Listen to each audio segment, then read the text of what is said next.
Orange Lounge Radio.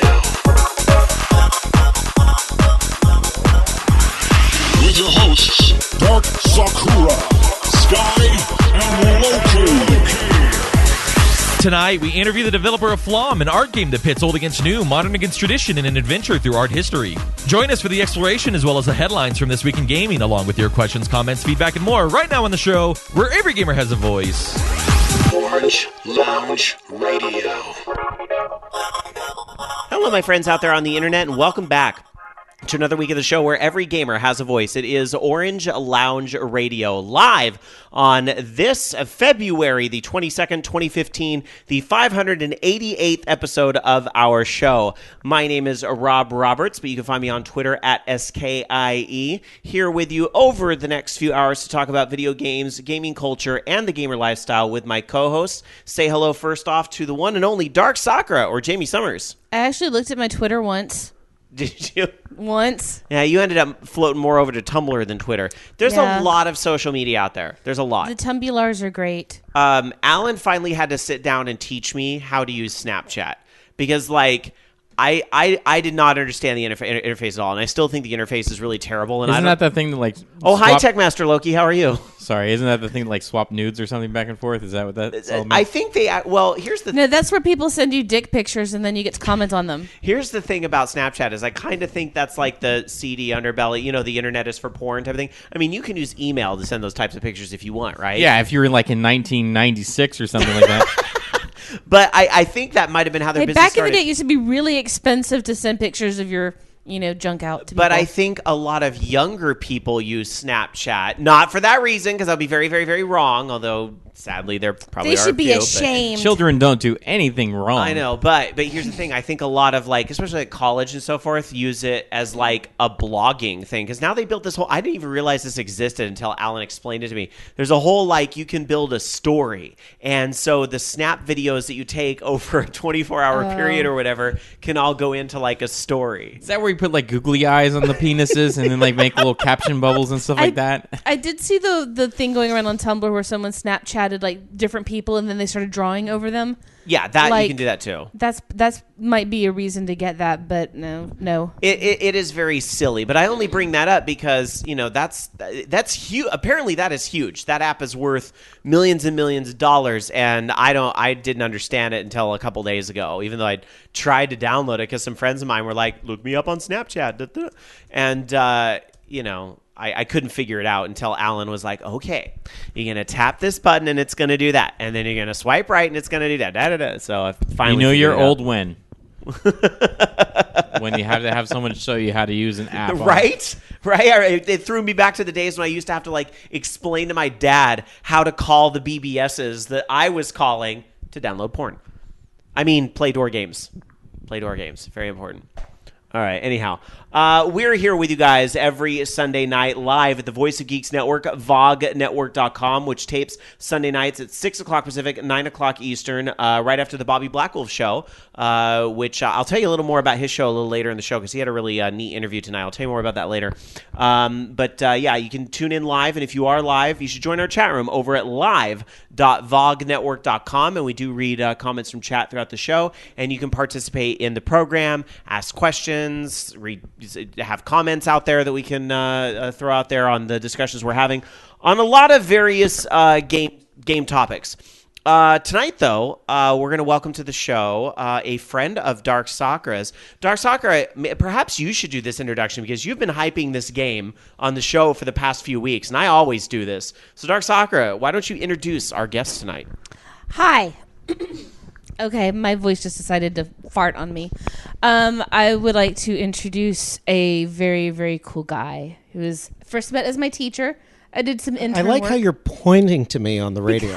Because you're here live in yes, studio. No one can see that. This is Steve. I'm going to take a picture of just your say hand. hi. Hello. Hello. See, wait, are you taking pictures over there? taking Pictures of her hand. Is that in We're live Snapchat? Yeah, it's going to go on Instagram. On Instagram? Instagram, yeah. We're a little bit old. No, there's nothing. Wait, Instagram is old? I think I missed that memo. Old. Next big thing coming up next. All right. Well, welcome to Orange Lounge Radio, Steve. That came out like shit. I'll post it anyway.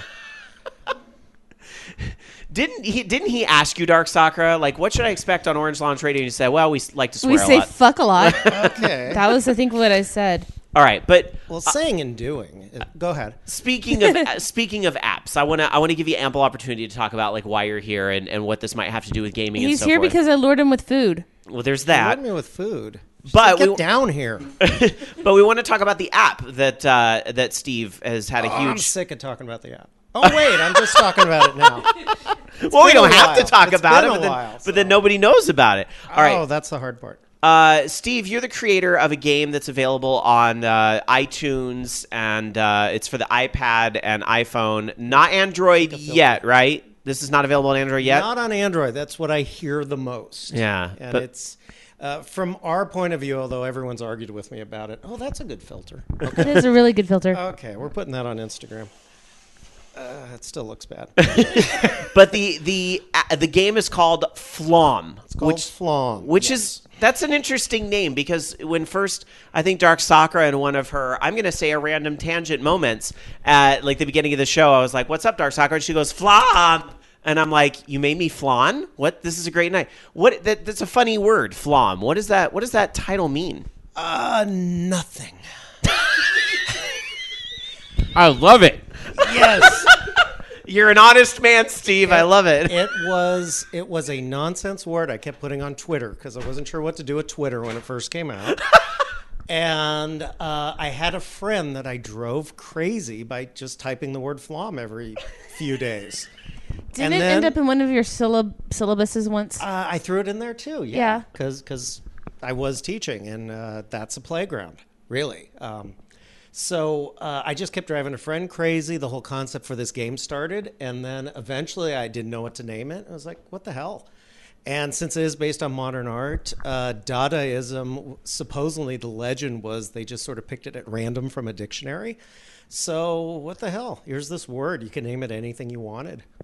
Tell us a little bit about your background, because DarkSakura met you when you were an instructor in one of her design classes, right? So your background isn't necessarily, we talk to a lot of game designers and game development, but we also really support here at OLR people like you and me and Loki and DarkSakura that want to create their own games, right? Yeah. So tell us a little bit about your background, not necessarily as a game designer, but your background is in like book design and print design, right? It's everything else. Well, my background in game design was I played them when I was a kid.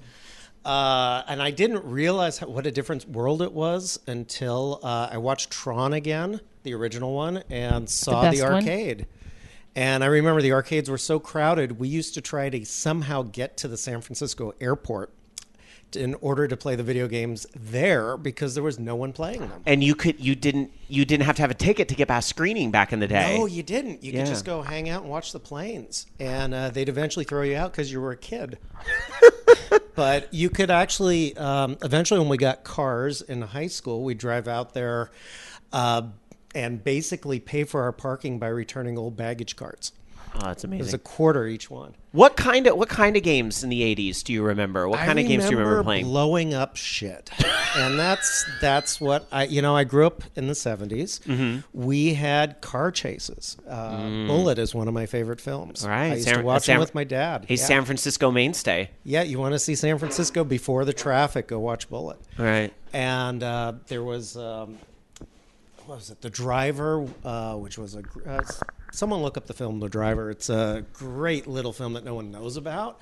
So I was fascinated with car chases, watching things blow up. Eventually we had Knight Rider, we had Dukes of Hazzard. And in the video games, you start seeing these metaphors. I mean, Pong was originally tennis, and then it started becoming alien invaders, space battles, and stuff. And I was fascinated with the early stuff. Pole Position for Racer. I remember that was like Yes. an early racing game was Pole Position. And then I don't know if you were still checking out arcades maybe when things shifted a little bit to like Road Blasters. I remember was an early favorite. They were closing eventually. Yeah. I remember they were in the malls, and then things started closing. I remember there was a jump to 50 cents a game. And you would have to stand in line to play each game. You'd have to stack up quarters just to take over a game from someone. So how did this all come together? Because you mentioned that you've been wanting to do this game Flomm for I was reading in some of the press and the website and so forth that you've been wanting to put this game together basically for 5 years. It's been It's been a while. High school plus one, So- if you think about it. How did that come together where you say, okay, I remember these arcades and these games I used to play because I love to blow shit up and we'd sneak into the airport when we're not supposed to be there to play these old games.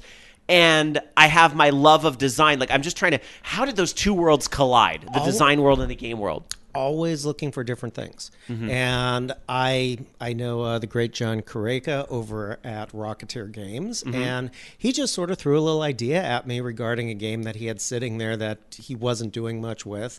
And I just sort of went out and started designing stuff. And I remember I even came up to him after 6 months and said, here's some of my ideas. And he's like, what are you doing? He had no idea that I was actually playing with something. But I wanted to do a little shooter just like the ones I remember. And I remember them being a lot different than what I see out there. I've tried playing a new version of Asteroids.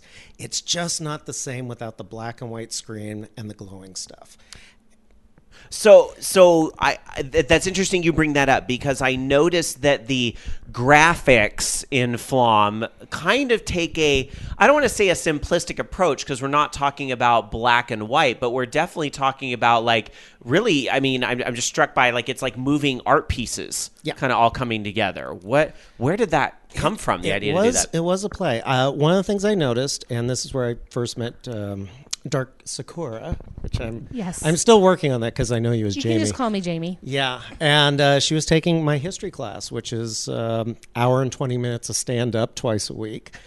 And I was noticing as I got into the modern art movements, which I really enjoyed, that there was some stuff going on in there that is tappable. And one of the big connections was the De Stijl movement out of Holland, which most people don't know about. I even poll students to this day, what do you know about Holland? And pretty much all they know today is wooden shoes, windmills, and Dutch Bros coffee. And weed is legal, honestly. Yes, weed is legal. I know nobody wants to say that out loud. Hookers and but pot. Hookers and pot, really. Let's... And now Colorado is our Holland. That's Yes. right. They don't have to go to Holland anymore. Yeah. Can you get hookers in Colorado? Maybe in 2016. Rob, you can get hookers anywhere. Yeah. Anyway. I could go walk down the street and get a hooker. Hold on. We're trying to talk about a classy game here. Don't be mucking it up with hookers and pot. All right. Wait, what neighborhood is this?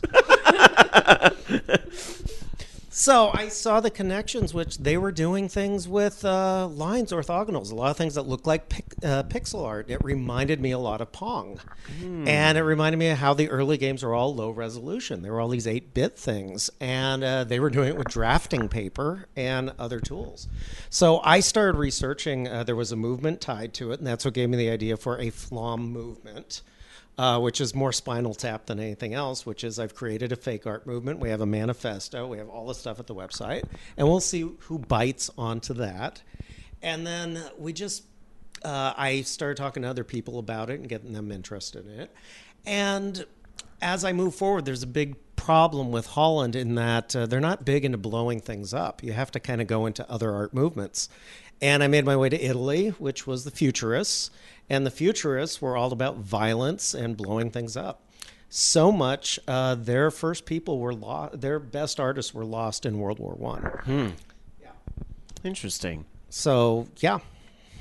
And then it was research after that. Lots of reading. We have a bibliography at the website.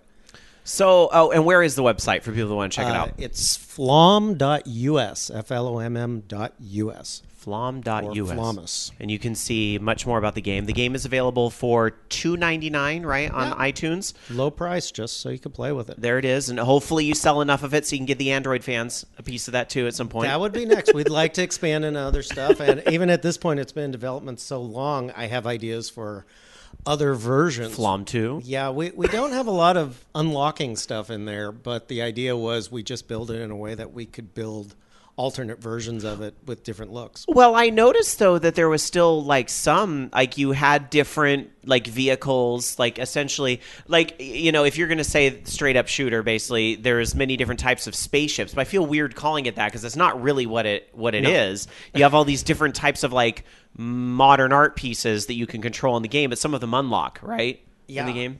It's that was just to keep you going, and you can beat the game. You just have to transform the villain into something modern, and you do that by collecting power-ups and just shooting him. One of the concepts with just the overall look is, what would it be like flying through a Hannah Hawk collage?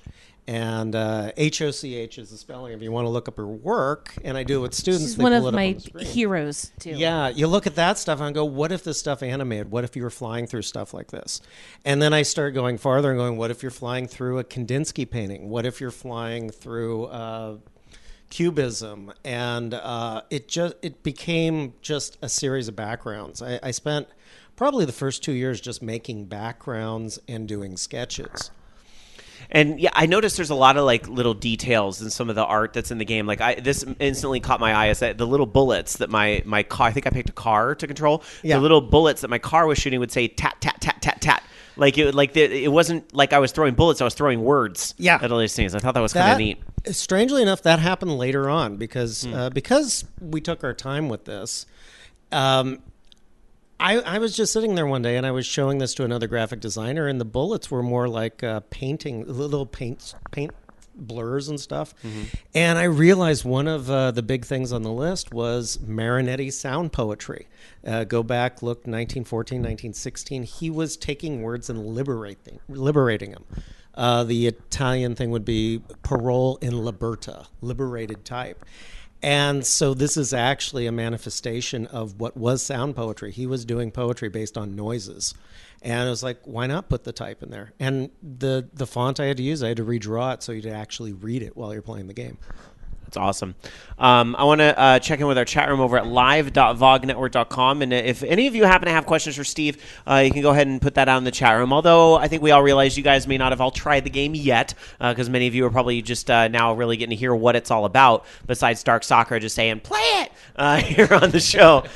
Isn't my word not good enough? You guys are hearing a little more about it. We got to do something else, because when you tell people to play things, they don't want to play them. So Well, then don't don't. avoid it like the plague. It will make you sick. And I would love to show a video or something, but unfortunately it is Orange Lounge Radio, so I can't really show. So I just have to urge people to go check out the website when they can to see a little more about it. I have put a few photos up, though, on my Facebook page. There you go. For screen captures. So everybody for when I friend played. Jamie on Facebook immediately. Do it now. No, not well. My fan page, but I've also put a few up on my Steam profile. Oh, okay. Because I've uploaded screenshots. Nice. We tried to do a trailer that actually looked like the game. I thought we came close. Okay. I kept seeing trailers that didn't work. In fact, as we were building the trailer, the game was looking better than the trailer. So we kept rethinking everything. Well, let me ask this real quick, and I do want to get to some of the other video games y'all been playing this week and some of what's going on in the industry. And we do talk a lot of big games this week. For example, big AAA titles.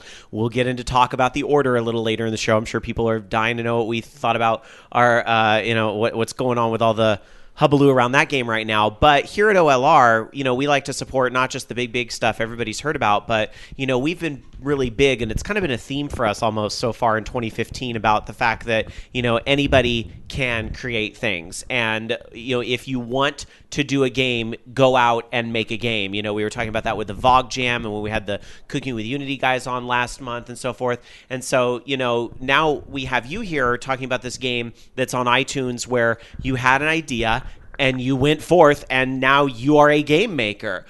Tell us a little more about that process, because I know you didn't do it alone. How did you collaborate with others? How did you come together for this common vision of Flomm? It was talking to a lot of people, and I don't just see it as a game. Part of my philosophy is figure out what you want to do and find some way to make it happen. And I've been bringing up ideas because I've had people come back to me with this is, okay, you have a game and you have a sort of a fake art movement going on here. Next thing would be shows. Next thing would be bringing other artists into the fold. And I've been talking to a bunch of people and trying to figure out what we could do, because the things do cost money. But it's enjoy what you're doing. That's what it's really about. Now, my background, which you started talking about, is I've been a graphic designer for a long time. I've worked for corporations. I've worked for you name it. Accountants, lawyers. I've worked for everything you could possibly think of. Bands. In fact, I started stalking a band, and that's how I got my musician. Really? I was listening to a lot of garbage, and I got to know this wonderful band called The Start. They were playing nearby, and I became friends with their drummer, and she did the music for the game. And that was one of the plans, even before I was doing a game, that we should work on something together.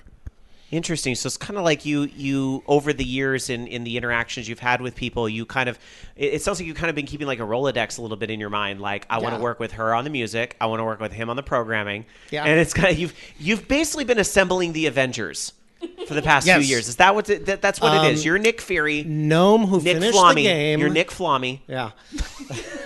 I have both eyes, though. Well, for now.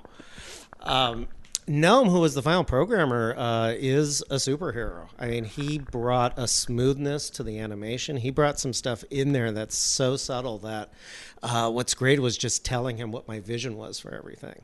And even when I say smoothness, the vision was to make it look like old animated stuff from the 20s without getting so hokey that you just have a lot of dust and dirt on everything. So those little details he really understood, and it did take us a while to get it together, just pulling it together. But art projects will go on forever. We know that. YYR's in our chat room over at live.vognetwork.com saying collaborations like that are so great. And I know YYR is very similar to what you did, where he's like kind of like a single person developing his own games. But I know he like had a friend that did a lot of music that's helped him out with some of the music stuff in like Snake 360 and some of the games that he did. So that's great to hear, just people that enjoy games who have all these different skills coming together to assemble their own Avengers teams. I think that's so neat. I do want to move forward with some of the other stuff we have on deck for tonight's show, but Steve, one kind of last chance to pitch to our listeners, why should they go check out Flomm in the iTunes store right away? It goes a little bit farther. It did grow out of education, it's that little thing that no one wants to talk about. But one of my plans with the game was to bring an educational element to it. Another thing I remember as a kid was we'd watch TV shows and we'd learn something from them. And they were a bit more heavy-handed about it. So my approach to the game was everything in there relates to something that has existed in art history. And it became actually part of, I didn't finish it, but I was getting a master's in education. And the game is based on using alternate media to get people to learn stuff. So if you're playing the game and you don't know what's in the background and you go looking for it, chances are you're going to find something. So if you're like a gamer and an art history nerd, like you're going to love, there definitely is something here for you. Yeah, you'll this might help studying a lot better than just memorization. And you know what?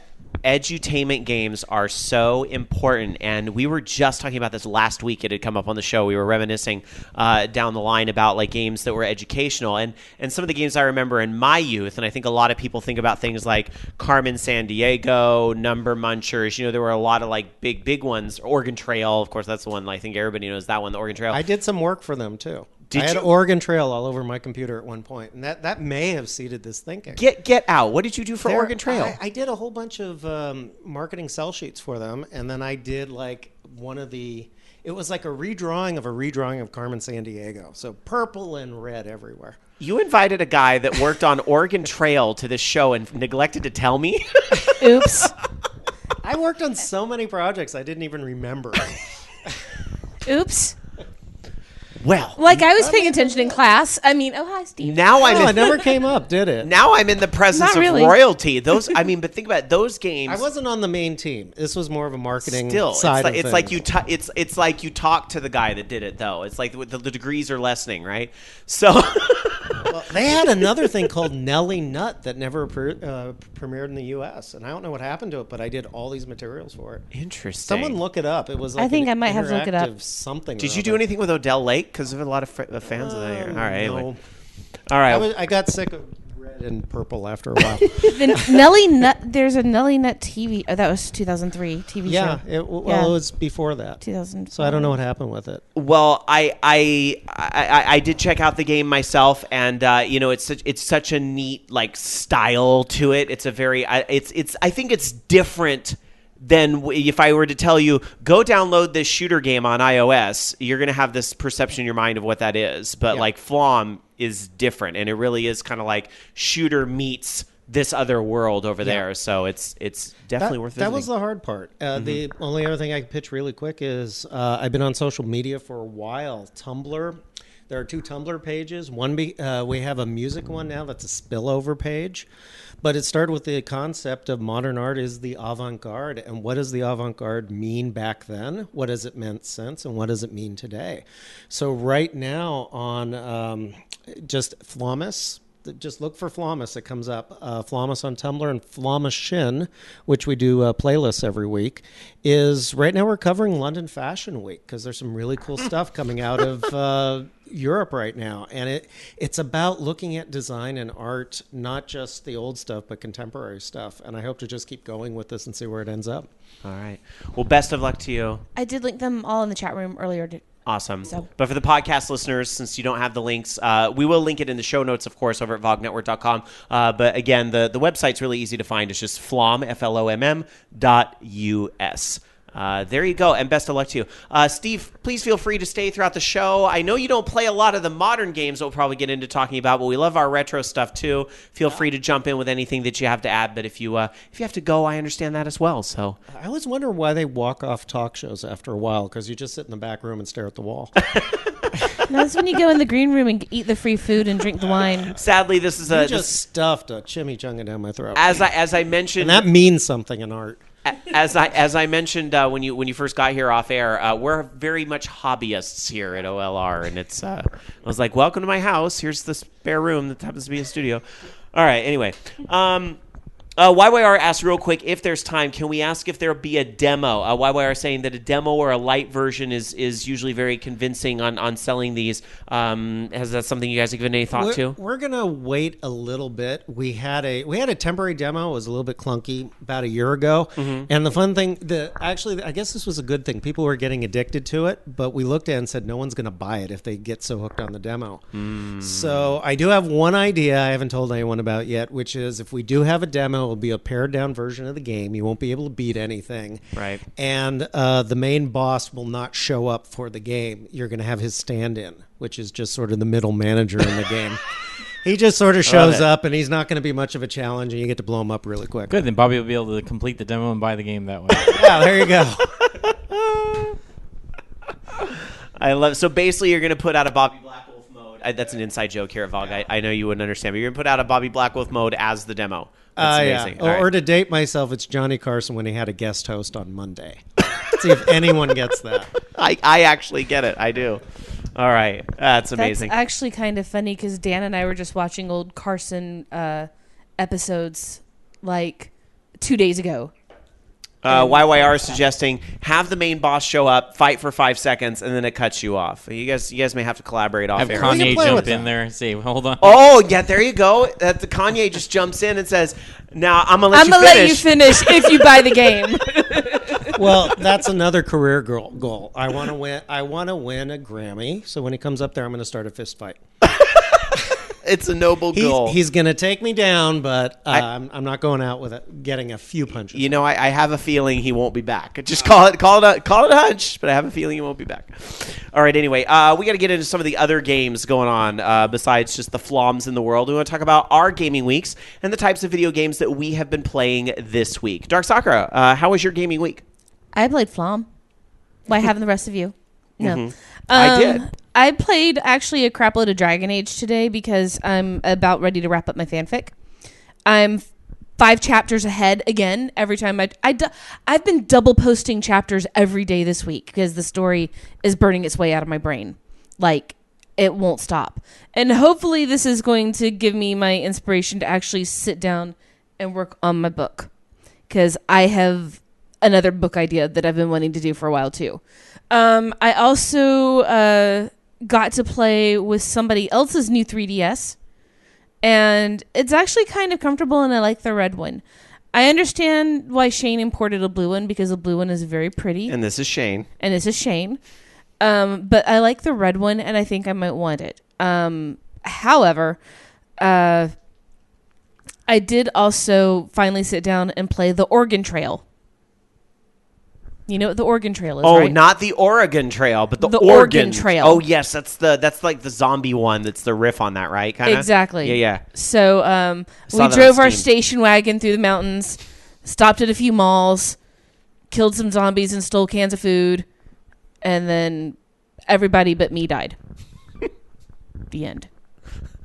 Was this real life or was this a game? ... Loki, how was your gaming week? I played a little bit of Lego Marvel Superheroes because my son wanted to play that, and I usually just play it for a second. I've been noticing, like I said, that game is glitchier and glitchier every time I play it.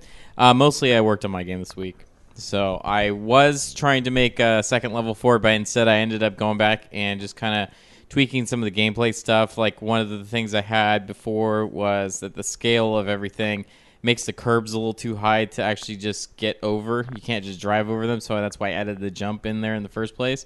So it's still a little bit difficult to get over them, and my son is having trouble trying to play the game, and so I'm going to make all these like curb ramp things so that you just drive over them, and it works just fine. You need robot goats. Hey, I can put it on the list. Seriously, I any will draw idea? you a robot goat. Oh, I don't need a robot goat drawn. I can do that. I'm just saying I'm putting all. Maybe she wants to draw you one as a present. Fine, it's fine. But anyways, yeah. So I've got I added more detail to it. I was gonna have a new video to upload, but apparently my video was too epic for YouTube to encode, and so it's like, sorry, I can't encode this 2 GB file that you're trying. It was an uncompressed AVI file that had 60 frames per second, 1080p. It's just like you got to put some sort of compression on this thing because I can't deal with it. So yeah, unfortunately, I couldn't upload that. Oh, hopefully soon. But I got a lot of other stuff done. I got my script to handle falling off the map, so now it respawns you and everything, which is kind of cool, and added more details so it looks a little bit more polished. So I'm just adding polish right now because the problem is I don't want to go back and have to edit the map later on. I just want to have that map being able to persist between levels, so then that's why I'm making my fixes now, and then I'll do the levels. That, and I haven't decided what I'm doing for level 2 yet, so... It got to have something easy to ease into, everything so that people can kind of understand the gameplay part. Because the first level is not really much of anything other than falling through the map. And so the first level has got to be kind of like, okay, here's how to play it a little bit. And then it's going to get fucking nuts. Okay. But I have to have one level in between falling through the map and fucking nuts. So you have to have your kind of like super basic level. Yeah, just something. So I haven't figured out what broken thing I want to add to that yet. All so I haven't figured it. And once I figure it out, then it'll be easy because I have a list. Like it's growing every day, and my son keeps bugging me about it because one of the ideas he wanted is like, you should have mops on your car and you clean up stuff on the road. I'm like, okay, so you just drive over it and it cleans up? No, you should shoot the mops out the front of your car and it cleans up stuff. I'm like, okay, I'm taking any idea you have and I'm putting it in the game. I don't care how stupid it is, it's going in there. The mop blaster? Everything. Like and so it'll be fun. But working on it. All right. Well, good luck. It is not as easy as it sounds to make a game, that's for sure. My gaming week, I played quite a few classics that I keep talking about here on the show every week, like Diablo 3, continuing on with seasons. I'm already Paragon 50 for this season, and climbing. I have to ask you, since you brought up Diablo. Sure. Did you see that, never mind. No, they did the Icewind Dale Ultimate Edition came out, re-released. Oh. I didn't know if you would be interested in that. I was going to tell you about it, but I forgot. So I interrupted you to tell you. That's all right. I'll have to check that out. Okay, bye. All right. Bye. You leaving? All right. So still been playing Diablo 3, working on seasons. Logged into Final Fantasy 14 for the first time in like 3 weeks the other night, and I kind of missed it, and I hadn't really been doing the new content, so I finally was like, all right, time to suck it up and do this Ampedor Keep hard mode, and it was actually a really fun dungeon, so I enjoyed that. Been playing other standbys on consoles as well. Like I had a friend over earlier today, and we were playing some stuff on the Wii U, because the Wii U is a great living room console to play Mario Kart 8 and Super Smash Brothers, of course, which I feel like I'm getting a little better at Smash Brothers. Thank God, because I was really worried there for a minute. I love that video that they put out, the realistic clapping. The what? Have you seen that? The realistic clapping in Smash Brothers? Oh, I saw a link to it, but I didn't watch it. What is it? It's like It's just basically someone adding Foley sounds to the clapping, because a lot of it, if you watch how they actually clap, it's really stupid. Mm-hmm. But like some of them are really funny, like Donkey Kong, because there's like, and it's like just really silly. Okay, yeah, like at the end of the match. Yeah, some of the clapping is really silly. Okay, I gotcha. Let's see. So there was that, and then we were, speaking of living room games, we were playing Jackbox Party Pack, which is always a good time. And I literally cried from laughing so hard at one of Alan's drawings. I loved it so much, I put it on my Twitter, over at twitter.com/Sky, S-K-I-E. You have to see it. And I've submitted it as evidence for why Alan is the best drawful player in the world. So hopefully you'll check that out at some point. New stuff, though. I did actually play some new games. I'll talk about these very quickly. I played Pokemon Shuffle on the 3DS. I have a full review that's going to go up to VOG Network probably tomorrow, Monday, which I wrote out just because I had a lot of very strong feelings about the game, so I just kind of wanted to get it all out and write it out. So I don't necessarily want to spoil all of it, but I will say this much. It is a free game, and so when a game is free, you have to really kind of, you have to go, okay, well, at the end of the day, it's free. So even if it's a bad game, it's still free. Yaris. Huh? Yaris. That's true. I would say Pokemon Shuffle is still better than Yaris. I'll give it that. But I would say being kicked in the crotch is better than Yaris. My biggest problem with Pokemon Shuffle is that the game... The balance of the 99-cent jewels that you buy on the Nintendo Network and what those jewels actually buy you in the game is a little bit off to me. And mostly, and most importantly at the end of the day, here's where I believe Nintendo's biggest problem is with this. And some of the Nintendo fanboys are going to want to fight me on this, but really think this one out, guys, because this is what really bothers me about Pokemon Shuffle. So Pokemon Shuffle is kind of trying to be like a Facebook or a mobile game type of experience. Like, that's the free-to-play game, right? It's trying to be the Facebook or free mobile game that's available on your 3DS instead, right? Because Nintendo doesn't really want to make stuff for mobile, so they're making, I guess, these more mobile and free experiences that are available on the 3DS. But the problem and what's missing is that on Facebook, like what's huge on Facebook and mobile right now, like Trivia Crack, right, is like a big one. There's a lot of people playing that on Facebook and a lot of people playing that on mobile. Why do we play Trivia Crack? We are signing into Trivia Crack so we can play against our friends and compete with our friends. And when we beat our friends in a match, we go, haha, I beat you. And oh, wasn't that question funny? And you're trying to work your way up the leaderboards and all this stuff, right? Pokemon Shuffle is a social media game with no social interaction. Now, some, people that maybe have gotten more enjoyment out of it than I did might say, but Rob, you're forgetting about street passes. You can street pass people and you'll get their little card and it tells you, about themselves and so forth. I say it's a really weak implementation that's next to nothing. All it tells you is, this is how many Pokemon they've collected. And like when you play Pokemon X and Y or White and Black, Ruby, Sapphire, whatever it is, you're collecting the Pokemon. You might give them your own names. You're going to customize their abilities. You start to breed the Pokemon at some point, right? So you start to feel a little more connection to this collection you're making. Pokemon Shuffle, You fight this particular Pokemon, and there's a 40% chance you're going to catch it. Ooh, but you can increase that to a 70% chance if you buy a Great Ball for 2,500 coins. Oh, you're out of coins? Why don't you spend a 99-cent jewel on more coins to up your chances of collecting this Pokemon that at the end of the day will increase the number on your Street Pass card by 1? So my issue with Pokemon Shuffle is that as fun as a puzzler as it is for the 15 minutes you play it before you run out of energy, there's no point to the game. There's no point to the game. So that was where I got lost a little bit on Pokemon Shuffle. But for the 15 minutes you play it, it's a fun little puzzler game. So I didn't give the game an F, but I didn't exactly give it an A either. So anyway, there's that, Pokemon Shuffle. One other game I'm going to talk about, and I hate to be so negative. Usually I'm so positive on games. There's so many great games out there, but... Rob. What? Let it go. I can't let this one go, because this game that I played was bad, and I was really disappointed because it was a game I was looking forward to. We talked about it a couple weeks ago on the show, and I was like, they're making this game? They're going to remake Q*bert for the PlayStation 4? Yeah. It's With the not good. And I hate to say it because I'm a fan of Q*bert, but I'm not a fan of Q*bert Reloaded.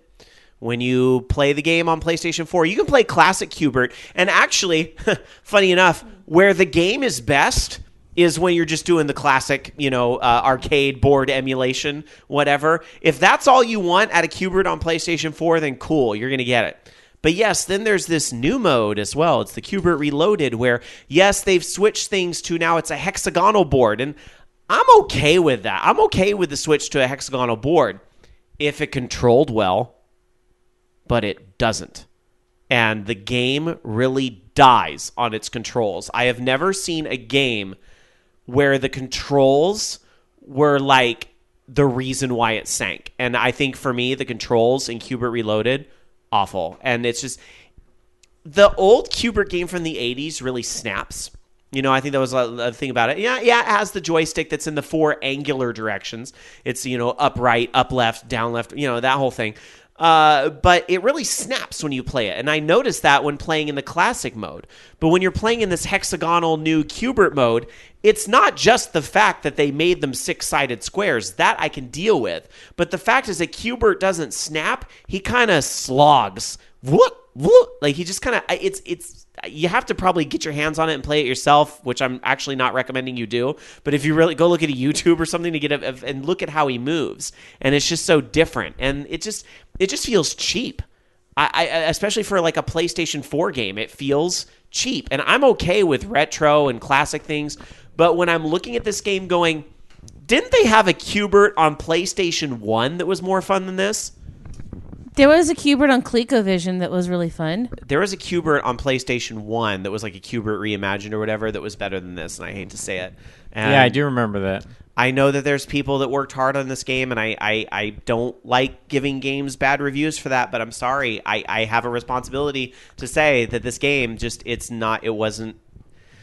it's only worth it to play the classic Q*bert game. I wouldn't even really touch the new one. I can't. I sat there the other night trying to move around the board, and I just fell off the board repeatedly. Fell off the board. It would be nice if maybe I could re-customize the controls or something. Maybe make the buttons hopper. I don't even know if that would fix it, though. And then you saw that video I uploaded, right, where the little springy guy, what's his name? Clyde, I think was his name? Coily, which was chasing you down the thing, right? So the trick is you go to a flying disc to get away from Coily, right? So here's the thing. Coily grabs me right as I'm about to get on the disc, so I die.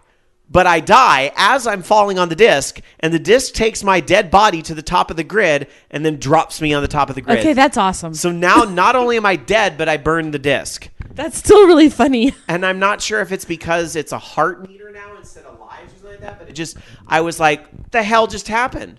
I didn't like it. It's not funny when you're playing it. I understand that. No, but the image of Q*bert's corpse lying, desiccating on this disc as it's floating to heaven. Mm-hmm. Okay, that's really funny. I would commission art of that. Continues in our chat room over at live.vognetwork.com says, why would anyone remake Q*bert? It's hard to remake a classic game, right? But some of them are done really well. And I would say Pac-Man, not only Pac-Man Versus, but Pac-Man... Tournament. Why can't I... Pac-Man CE... Yeah, the championship edition thing. Thank you. Why can't I... DX especially is so good. That's a great reboot of a classic game. And I would say, well, if you can reinvent a classic game like that, then that's a note of how you do it, really. But this is not. It's just not. And I think Q*bert is a classic game that a lot of people really forget about. I think it was a really cool game. There was actually a proper sequel to Q*bert called Q*bert's Cubes, but I bet nobody really knows the game unless maybe you found it randomly on a MAME emulator somewhere. It wasn't a very big deal. So, anyway, it wasn't really that good of a game either. Tiger Claw in chat says, "Could be worse. What if they remake Dig Dug?" thought they did. They did do a Dig Dug on Xbox 360, didn't they? Yeah, because they had all these different versions. They did Dig Dug, and they also did Rally, whatever the other Rally game was. All they Rally really X. did to Dig Rally Dug, X. all they really did was it was the same game with high definition graphics. Yeah, but pretty much. like it was like you were still running like the same ROM. It was just like a prettier graphic overlay on top of it. So and that was okay because they only charged $5 for it too, and it was fine. I played that one. It was part of one of those the Namco compilations that they had. Oh yeah. There was one in the arcades in the 90s that was pretty good too. That I actually really liked. So, Act Deft naming another classic reinvention that was really good. Space Invaders Extreme was extremely fun. That's right. That That's is another. true. That was a really awesome. freaking rad game. So yeah, classic game reinventions can be done right, but I can also understand the hesitation a lot. Qbert is not the first to be done poorly. So there you go. Anyway, all right, let's get on to some other news instead of just our gaming week. So we want to get into what has been going on around the video game world this week. Quickly, some housekeeping. We will be here next week on March 1st, but we will not be here on March 8th. That is because I am going with Bobby Blackwolf and some of our listeners. PAX East is where I'm going to be, so I'm looking forward to seeing you guys all around the show. I imagine it's going to be a pretty crazy crowd. I'm going there as a fan just like anybody else, so I'll probably be trying to get some hands-on with any classic games that they have there. If there's Qbert there, the classic version, on the ColecoVision, I'll probably be there playing it. So I remember the first time I went to PAX East, they had a really great little classic game room, so I hope to check that out. Please, if I don't have the Vogue shirt on, I'm sure Bobby will. So if you see one of us at the show, please pull us over and say hello. We'd love to say hi and meet you and talk to you. And yeah, don't be shy. We're gamers just like you. So we'll be around. And whatever else they show. Final Fantasy XIV is having a panel at PAX East. So I personally can't wait to go and check that out. So we will be there at PAX East. Speaking of Bobby, I mentioned earlier in the show that he had a pretty cool show tonight, and I promised I would give this a shout out here on OLR, and I want to make good on that. Bobby had a Kickstarter campaign on his show tonight, and it's for it's not really a game, but it's a virtual reality rock opera. And they described it as Fantasia meets Tron, and I was kind of like, that is awesome meets awesomer. So I was a fan of this. This was Nurin, the New Renaissance is the name of the project. You can find that over on Kickstarter. If you need the link, it'll be over on vognetwork.com and Bobby's latest show notes.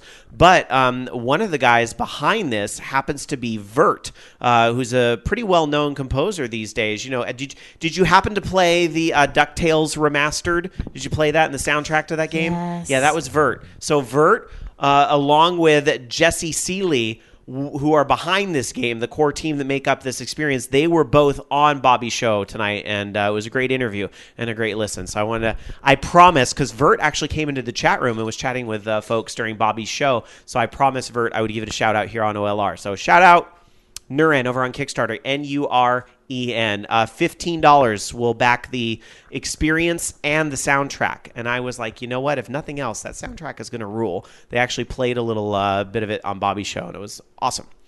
So there you go.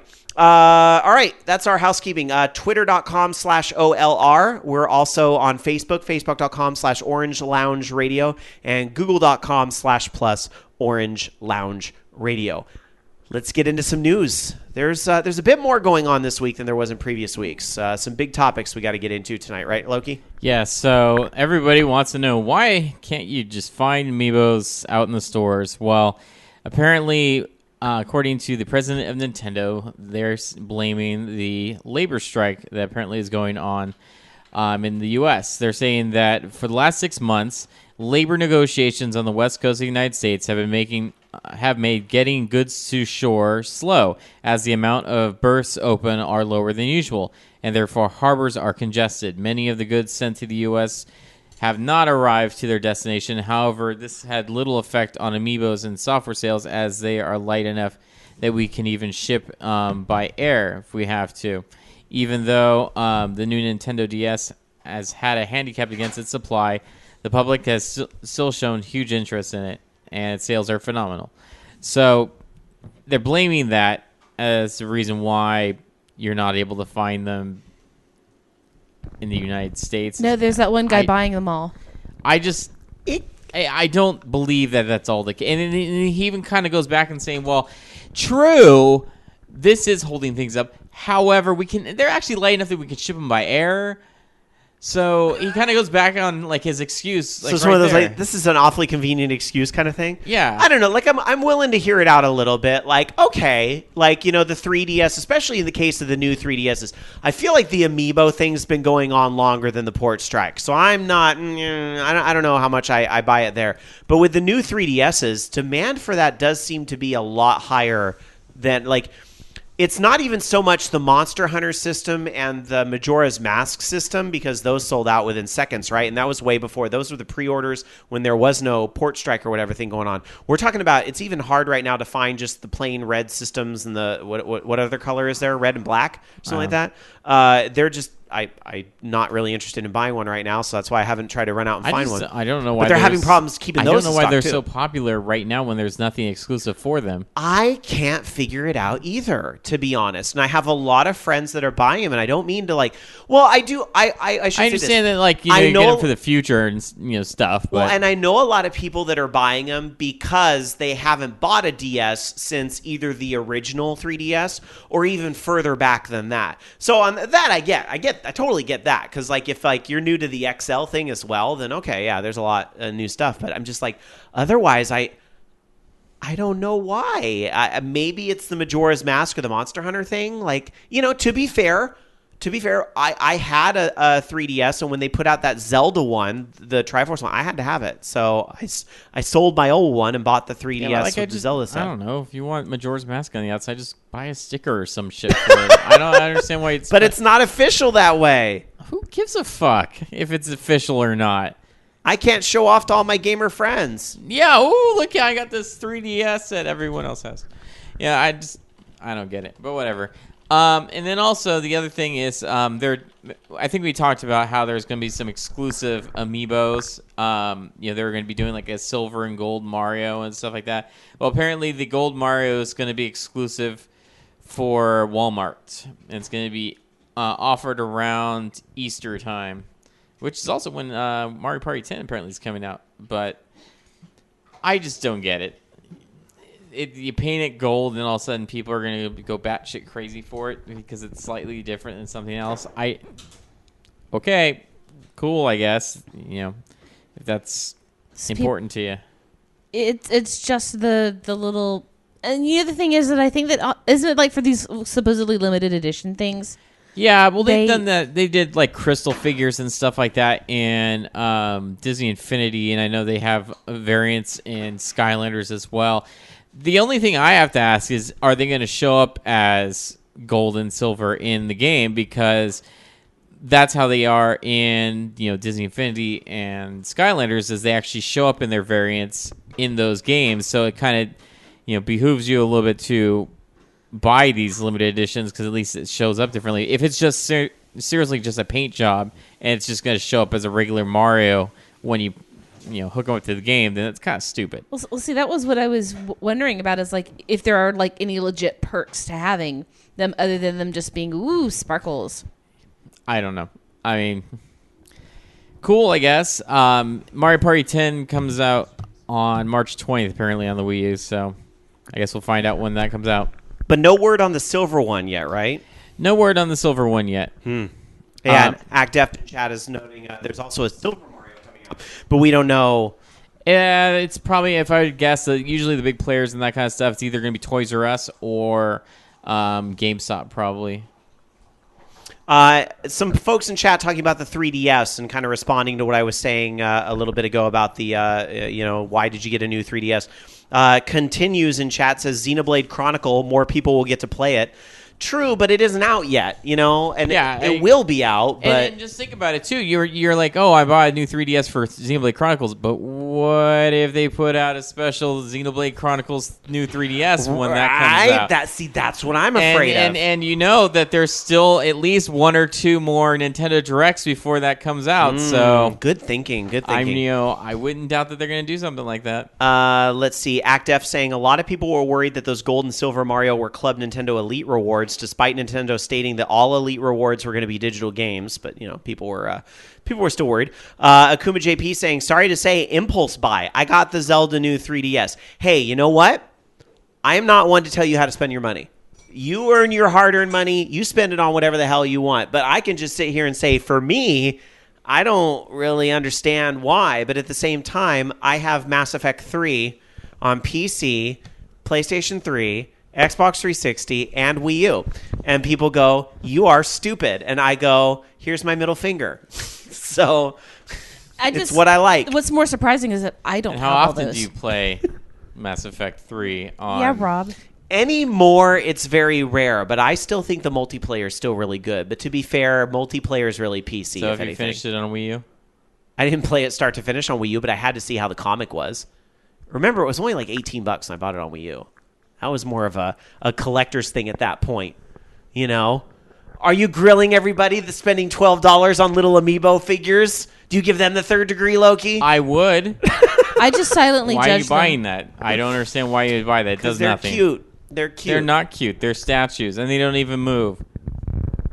Let's see. The Seg in chat asks, Hi, Seg. Question, is there any feature advantage to getting a Wii U when I have a 3DS XL, beyond using the 3DS as a controller in Smash Brothers? So I'm assuming, is there any more like synergy things between the two systems? Because obviously, I would my imagine- obvious answer would be, well, you can't play Mario 8 on the new Amiibo 3DS. support. Amiibo support. I would imagine Isn't it? there's probably stuff that they haven't talked about yet that they're going to do with it, unless Yeah. they come out with yet another new 3DS. I would think that, remember, there was the rumor a couple months ago that makes an awful lot of sense that the streaming technology that's built into that new 3DS matches what's in the Wii U. So someday they'll probably be able to be Wii U gamepads. And I wouldn't doubt at all that would end up being true. Yeah, the problem is, though, is the Wii. I understand that they could. But that's be not Wii- announced yet. I understand. Just to be clear, they could be Wii U, gamepads. But the problem is that the Wii U can't. I don't think can handle more than one stream, which is why you don't have games that support multiple gamepads. but not yet. But maybe soon. Who knows? All right. Hey, Fifth Dream in chat says, "Hey, this isn't a Judge Rob podcast, okay?" Thank you, Fifth Dream. Thank you. It's nice to know I have at least one supporter. What? Rob. What? I'm judging you. Yeah. It's For kinda... other reasons, not your gaming choices. All right. Speaking of gaming choices and Amiibo and so forth, Nintendo's Amiibo is said to soon be unlocking NES and SNES Games? game demos. Oh, demos. Just demos. The Wii U app that's apparently going to be available sometime in the first half of this year, which I imagine will be one of those surprise Nintendo Directs, will allow players to enjoy what they call highlighted scenes from certain games when you tap certain Amiibo to the gamepad. These demo scenes will be constrained by a time limit, but other scenes will be available if you tap the Amiibo again. This was all in a presentation that Satoru Iwata gave in a presentation to Japanese investors, saying, quote, "We hope that when you tap your Amiibo, the quickly changing game scenes will pleasantly surprise you and make you feel as though you have just changed a game cartridge." This sounds... Stupid. Yes. No, Incredibly. you're a hater. I'm not a hater. It sounds a little bit like the NES remix. A little bit. Like maybe an Amiibo would unlock a few stages in this NES remix style thing. I'm not That's a what it hater. sounds like. Here's my problem. Really? How fucking long have you sold goddamn Super Mario Brothers for the NES? Okay, in digital form, and you're still fucking charging like $5 for that shit. Don't get me wrong. I think that game is deserving of $5, but you can't possibly, give it away for free a little bit. I mean, you have all this digital stuff that is basically out there that they could be, incentivizing people to buy. I guess they don't really need any incentive to buy Amiibos because people are just buying them for no apparent reason. But I just think unlocking demos is stupid. I mean, it's just... I don't know. It seems kind of pointless. It does seem a little cheap. I'm sorry. If Animal Crossing never happened, and I didn't see that, oh, hey, cool, they had a game where I could, unlock full NES games in Yeah. and play them. If that didn't happen, I wouldn't feel so ripped off about it. But the fact that they did that at one time kind of pisses me off that they're doing this now. Food for thought, Nintendo. If anybody happens to be out there listening and you're like, this guy Loki is a hater. Here's some food for thought, honestly. What I think could maybe sway some people is that if you're going to do these demos or whatever, fine. But I cited NES Remix, right? And part of what made NES Remix really cool were those stages that brought something different to the classic games. For example, when you could play as Peach from Mario 2 in stages from Mario 3. If I could use my Peach amiibo to unlock new experiences like that are still classically inspired, or whatever, that would be cool. Think like Sonic and Knuckles with NES games. Why not? Because that would take effort, and they won't do it. And I tell you, that is exactly why. I hope you're wrong. Sadly, I don't think you are. But I feel like if they're going to go to great effort as possible. They're going to go to great lengths to build this app anyway. Why not? No, that's the thing is they're just doing that as because I think it's to kind of combat the argument that these amiibos don't really do anything. And that's really what it is. It's like, well, see, now we can say that they unlock shit in, Hyrule Warriors, and it unlocks, you can play them in Mario Party 10, and you can use them in Smash, and now they unlock a demo instead of it just being for a handful of things. I think that's what it is, because right now things are really crazy with amiibos and people are just wanting to snap them up. But give it a year, I think it's going to be less crazy. I think that if we see that they're not implementing the stuff in a reasonable way, and it's like, okay, well, there's only a handful of games that these are actually going to work with, then I think people are going to stop, snatching them up. Granted, there are still going to be people that buy everything because there are people like that in Skylanders and Disney Infinity, so I wouldn't doubt it. Well, let me throw this out there, too, because just a really quick follow-up here, because this is going to have an impact on this as well, and that is the fact that Amiibo cards are being talked about again. And again, from this same financial briefing, Satoru Iwata was talking about how well the Amiibos are doing and so forth. I'm sorry, the Amiibo. I guess the plural of Amiibo is still Amiibo. I keep wanting to say Amiibi.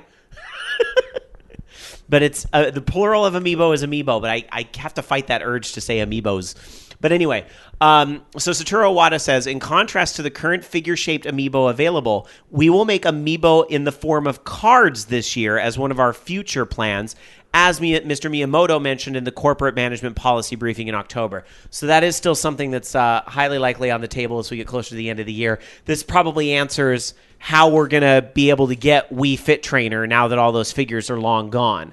We'll have the cards. You'll have a Wii Fit Trainer card. For me, again, it really depends on how those guys are priced. Exactly. Oh, hey, there's that card. It's $10. Here's what I think will happen.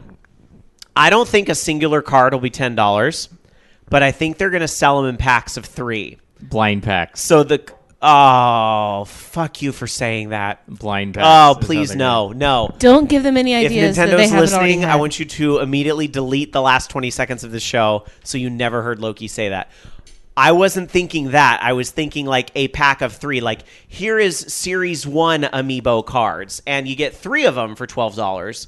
But it's, Wii Fit Trainer. Who else was in that first series? Marth, and who else can't you get anymore? I'm sure some Amiibo fan in the chat is yelling it out. But whoever was in that series, it's really hard to get now. Oh, Villager was in that series, right? So those would be like the first set of cards. I would think maybe could be a thing. So... Black Wolf in chat says, edit it out. I just might. We'll just have the passphrase there instead. It'll be like, why did it jump from one thought to another? It usually doesn't do that in the passphrase. No, I had to cut out what Loki said.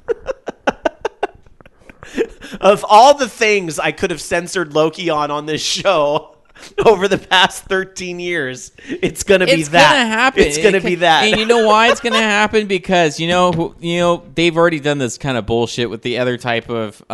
Disney Infinity does this with their fucking power-ups. It's blind packs. So I wouldn't doubt that they would do that. How dare you? Because they need to make money, and that's what it is. And they're going to make money because they're like, well, you could trade them with your friends. It's social. Trade them when they come over and play Mario Kart with you and sit on your couch. Nobody interacts in person anymore. But to be fair, Jamie, the Wii U is still the undisputed champion of living room play. You know, like I had a friend over earlier today. We were having a great time playing Mario think of Kart. better stuff to do in the living room. No, I'm kidding. Anyway, speaking of Jamie, let's. It's never as much fun as watching you play ABBA. Nothing will ever The top ABBA me game. watching ABBA You Can Dance. Yeah, that was Can I get an great. ABBA amiibo? Would it be an ABBA Amiibo? ABBA amiibo. ABBA Amiibo. A man can dream. I have a dream. Hey, this is the person that gave you Super Just Troopers, get, okay? you just get a Wii Interesting. Fit trainer card and just slip it into the case of an ABBA CD and just there you go, See, ABBA Amiibo. now, Ooh, I like the way you think though about making custom cards by putting like basically it's like you put the card in another card like in a sleeve, and I could have like my little ABBA amiibo. ABBA Amiibo. This is a thing now, the ABBA Amiibo. Okay. And then when I beat you in Smash Brothers, I can say, "The winner takes it all, the loser standing small." Loki looks like he's in pain over there. It's like for some reason that singing gave me a headache. I just don't know. And now I have a you migraine. you have to get more frames now because you have 2 ABBA albums now. Jamie, change the topic quick. Twitch. Wait, this is making me Yes, twitch. that song maybe. So anyway, Twitch has put out an announcement. They're going to do TwitchCon. It's a fan festival type thing. So yeah, Twitch is going to be doing the first ever fan and content creator gathering called TwitchCon. And the announcement came out on the 20th, but it's going to be September 25th through 26th in San Francisco at the place that I can never pronounce right, the Moscone Center, where we was right next door to where GamerX was last year. So basically, it's going to be put together by Twitch and by ReedPop. So it's going to get basically broadcasters, fans together. You know, just have everyone come together and see what happens and play games. Will the SWAT be attending as well? But I'm just wondering. So how do you feel about another convention? It's oddly quiet, isn't it? tweet. You know, it's a good idea. It's probably going to be, prohibitive though with all the other shit I've got going on this year. That's what a lot of people are saying, is that it's like, oh yay, another convention on the calendar. You know, it's like we've got a lot of conventions throughout the year. It's also a little bit strange because I understand that YouTube does something similar. They have like kind of this. Will they have a ball pit? They don't have a ball pit, but they have like That's what a Fifth kind Team of said, like yeah. a content creator gathering type thing. But Twitch to me doesn't seem like it's much of the same type of content you would see on YouTube, where it's more of like, obviously it's live stuff and not so much like, shows or anything. Like you're not going to have like, a TV show or, web series or something like that. It's more of, live playing, like Let's Plays or tournaments or something like that. So I don't know what they would be doing necessarily here, what you're going to go see there. Are you going to see tournaments, see people live streaming their games? Because that seems kind of boring. Well, I know one of Twitch's niches is the live like sports style events, like the League of Legends tournaments and the StarCraft tournaments and so forth. I would think that they could probably get a lot of the big players and the E-leagues and so forth kind of together under one roof. I mean, it's not like there aren't already a lot of those events as well, but to have something that's kind of like sanctioned by Twitch that might be playing obviously and highlighted on Twitch, I think could draw a lot of that content. And I kind of have a feeling that's what TwitchCon's big strength would be, is that they'll probably get a lot of that, Major League Gaming, esports. They're going to have a lot of that going on at the con, I would think. Along with panels on, how to be a better broadcaster and, how to become a partner and how to make money, all those other types of things. So, But again, there's just so many cons. You guys, like RuPaul just announced DragCon in May. How can I not want to go to that? Like, I don't even dress up. I just think they're bitchy fun. I love it. So I kind of want to go just to get sassed. But you know what? We kind of had that at GamerX anyway, especially since I just kept running into queens at Sephora. Like the one I had to fight off for the green emerald Pantone eyelashes. Mm-hmm. Well, at least GX is a different time of year this year where there isn't a lot of cons. So I'm It's like December, happy right? about First that. week of December, right? Yeah, it's right in December this time. Hallelujah. Yeah. So. Which is a true story. I did fight off a drag queen at a Sephora for Pantone emerald green eyelashes. YYR in our chat over at live.vognetwork.com says if they host a whole bunch of tournaments, that could be a big draw. Admission will cost $80 and a pound of salt. Well, I could see them doing that'd be kind of cool, like more of like an X Games type thing, but just like a big old tournament thing. That'd be kind of cool. I could see that. At least it's just over the bridge in San Francisco. So, I mean, it's kind of local for us. So, Moscone Center is literally next door to where Gamer X2 was last year. And it's also across the street from the Metreon, which a lot of, if you remember the PlayStation store in San Francisco. Yeah, there's only sadness there now. Well, yeah, now it's just a movie theater, really, and nothing else, some eateries. But, back in the day, that was like a big hub for Sony. And DDR players definitely remember the arcade that used to be there. Was huge for some tournaments. So, that little block right there in San Francisco is pretty Do they hopping. still have the Walk of Game down there? I think it does still exist, but there's literally nothing else up there. So unless they... Oh, actually, they might have turned that into the Target now. That might be the Target now. It might be the Walk of Target. It might be like socks and underwear now. I don't know. That's disappointing. We'll see. All right, moving on with some more news. Loki. All right, so don't call it a comeback, but there's going to be some more Rock Band DLC coming out. That's right, they're coming back. They're saying on February 17th they released Back to the Shack from Weezer, Rise of the Phoenix from Tenacious D. Each of those will be sold for $199, and apparently they're still working on some more stuff. They're even saying that. They may have some more stuff to reveal soon. What does this all mean, though? What does this all mean? Gee, what could those song titles... Could those song titles be implying anything? Rise of the Phoenix? Really? Can we please get Elton John's The Bitch Is Back in a month? Basically, according to an unnamed source, because that's always good, is that they're working on another Rock Band game that's going to be coming out for PlayStation 4 and Xbox One. Could this be announced at PAX East? I'll feel a lot better about having spent the money to go out there if that's the case. It's quite possible. I think one of the hints... Where is Harmonix? Boston. Well, one of the hints also was they showed all the different pins that you can collect, but the Harmonix one had a big question mark on it because they're not showing what it is yet. Okay. It would make sense that they would reveal that there. I think that's cool. I hope they put it out, but I also hope that my instruments work with it because I have them all on Xbox 360. A converter would be nice. That would be nice. I mean, I have got I've got my converter thing for my controllers to use Xbox 360 controllers on it, but I hope that there's some sort of way to use that because I don't want to have to buy. I'm telling you this much. I'm not going to buy new instruments for when it comes out.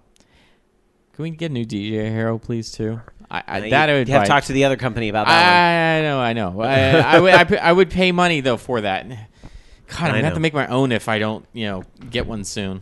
All right. Well, I hope that it does happen. I'd love to see it at PAX East, except I know I'll never get to play it because it's going to be the world's worst line to get in and play that game. But at least hopefully I'll get to see it, if nothing else. I mean...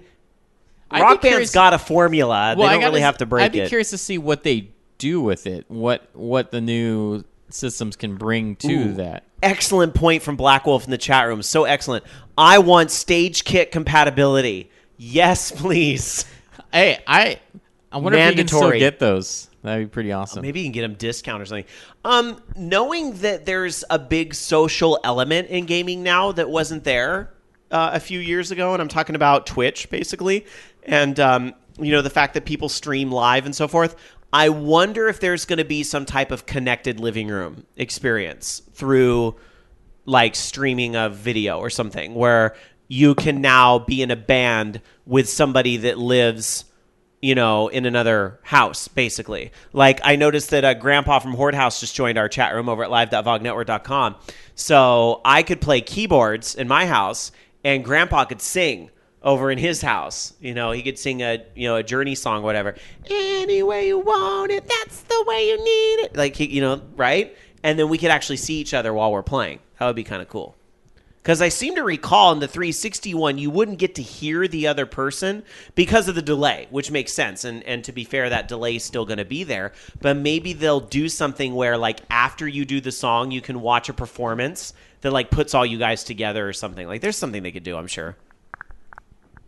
It would be actually sort of interesting is if they had something that worked with, like, you know, your cameras or whatever. That you it compiles into like one of those YouTube-esque, you know, multi-panel videos. Yeah. That would actually be kind of funny. That would be kind of cool. I bet. Except I wouldn't watch myself. I bet that's what maybe the ultimate thing would be, is that you could create like a music video from all 4 different places or something. Like it would film all people and like put it all together. That would be pretty cool. That would be pretty cool. So. Not even necessarily 4 if you've got like harmonizing with the 2 mics, which they had like in Beatles Rock Band. That's Yeah. it. I'm going to make it a point this week to play DJ Hero. That's a good goal. That's a good goal. Mix it up. All right. So earlier this week on, we have an interesting relationship with this particular site, but it's being reported around the internet, and it's a story that Kotaku ran where they interviewed the Legend of Zelda producer Eiji Aonuma, who was talking a lot about, you know, the Zelda and what to expect in the new Zelda and so forth. But he was also talking about Tingle. And some of the lore and things behind Tingle, one of Loki's very favorite characters. Oh, yeah. So what he said about Tingle, I guess the heart of the character, there's a little bit of a gag kind of feeling to it. The way the design of the character started is that we needed to think about how the character, the player, would get access to maps in this game. Of course, you could go with a situation where as soon as he sees an area, you just open up your map and it fills in for you. But we wanted to do something a little different. So we thought, what if you had to buy maps? Then suddenly we needed a character that you would buy maps from. We ultimately ended up with a character here that had a little bit of humor to him that came from thinking of what sort of person would sell a map. And, well, we decided it would be the kind of person who makes a map. Cartographer? And the way he makes the map is by floating through the air so that he can see the contours of the land and draw them. But as soon as we get that far in the process, we realize anybody that would fly through the air making a map has got to be a really weird person. So at that point, we decided, Or a dude with an airship. we'll go with this and make him a really weird guy. So when we made this character, we had this notion that one of the ways he might be a little bit weird is that he had this notion that he never wanted to grow up. And so I think to that extent, the clothes do fit this image of him. And, you know, the whole thing comes together as a very Peter Pan kind of visual. You know, if you think about it, it's this guy in his 30s in a green suit and is flying and never wants to grow up. It all sort of comes together around that. And then the ever classy Kotaku asked, so is Tingle gay? Basically. And Aonuma replied to that and said, he's not gay. He's just an odd person. And I kind of feel like that question was unnecessary. It really was. Like, why does it matter? But I also... that's kind of where I'm at. Like, who cares? It's a video game character. They don't think of, okay, what kind of sexuality is this video game character going to have? But I also understand that in some ways Tingle has become a bit of a gay icon. And sometimes that happens. Like, I seem to recall gaygamer.net did like a little feature that was bestowing some type of like character of the year award. I don't remember the exact title they bestowed on him, but it was some type of like honor. So I don't know, like, so part of me says, okay, well, I guess the fans have kind of painted this image or whatever of Tingle and you know, held him up in this regard or whatever. But I still kind of feel like, well, then why do you want to poke a hole in that question by saying, you know, so tell me yes or no, is he gay? And I kind of wish Aonuma had just said, I don't really have an answer for that, or just said, we haven't really explored that part of the character, or he's a video game it's character. A video game and we don't plan on putting Tingle in a relationship anytime soon, so go with that what you will. How about what the fuck does it matter? Or something like that. So it really doesn't matter. But I'm not going to blame Aonuma for that, because I also realize the culture in Japan is very different from the culture here, and he probably didn't know what the fuck to say, honestly. Well, that's a stupid so question. I don't blame him. It's yeah. dumb. It's just a video game. It was just... It's not a video game that requires him to have sexual relations with other characters. Why do people have to keep fucking stuff up with doing it? But I could see, I want to be fair, and I can see the flip side to it of, again, he was a gay icon or whatever. But I kind of also look at that and go, well, ABBA was a gay icon in many ways because of, you know, they made these outfits out of nothing that were, you know, hilarious, and their songs were fun and so forth. But ABBA was there's like the actual term of homosexuality. There's nothing homosexual about ABBA. In fact, they were quite the incestuous little group where they were married in straight relationships. One guy was married to one girl, and then they divorced and married the other girl. Each guy married so ABBA was kind of crazy like that. But my point is that gay icons don't always necessarily mean gay people. Does that make sense? Well, what was the deal with Donna Summer for the longest time? She actually was relatively homophobic. Yes, I think she did come around the end. But it was a little bit of that whole mixed message where, the church was telling her one thing, and that whole situation was going on. So, and Dungeon Buster in chat says, I agree with Sky. I think Enuma was just caught completely off guard. No one expects the Kotaku Inquisition. I just kind of like, why... Because it would make for a headline for them if they're like, confirmed Tingle is gay. That's why they asked that stupid thing. Anyway, all right, so there it is. That's some news that's been going around this week. Let's move on. And so it looks like Steve has an early class tomorrow. Oh, makes sense. Yeah. So one more plug for Flomm. Check out Flomm. Yes, go please, everybody. I will give 2 people $3 to go buy the game. I will gift it to a couple of you. How can they sign up for free money, DarkSakura? I will. How will you know that they bought the game and not a taco? Send me your Apple ID and I will gift you the game. Only 2 people, though. Only 2 people. All right. Anyway, let's move on. DarkSakura, you have a story for us. This game is pretty freaking cool. It's called Killer Queen. It is the world's first 10-player arcade strategy game. It wasn't released for iOS or Android or any home handheld thing. It's not a computer game. It is a full-fledged fucking arcade game. And it's 10 players. And you can only find it in 5 places in the country. So, I guess technically that would be in the world as well. But it was put out by 2 people, Nikita Mikros and Joshua Debonis.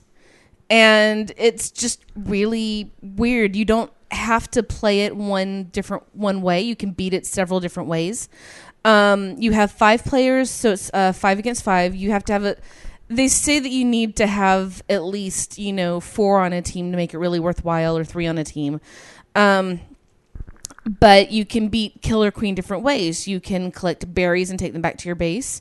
You can ride a snail toward your goal. Yuck, snails are disgusting. You just have to win by any means necessary. Hopefully by confounding the other people. But each team has 4 grunts and a queen. And you can also win, by the way, by killing the queen 3 times, the enemy's queen. But the queen has wings, and she gets to sort of spout around like she's in Joust. And the grunts, though, have to run around on the ground until they level up and get more capabilities. So they have to keep bringing more berries to your team. So it's sort of like capture the flag, Quidditch, kill bees, the game. And in our chat room, it's just so bizarre. In our chat room over at live.vognetwork.com, SHO100 Matt says, played this at MagFest and it's amazing. See? I want more people to play this game and then send us pictures of them playing it. So you have to find them. If you find the Killer Queen and take a picture of it, I will buy you a copy of Flomm. Only 2 people, though. Only 2 people. Max 2 people. Max 2. All right. I'm excited to hear, though, that there's an actual arcade experience going on with this. That's always nice to know. Well, the places that you can find it, there is one at Logan Arcade in Chicago.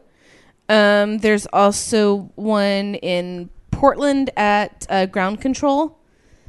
Oh, that place. That's the retro arcade, if I'm not mistaken. I went there once. There's a league night at that location, I believe that they say. There's also... Any in California? Anywhere?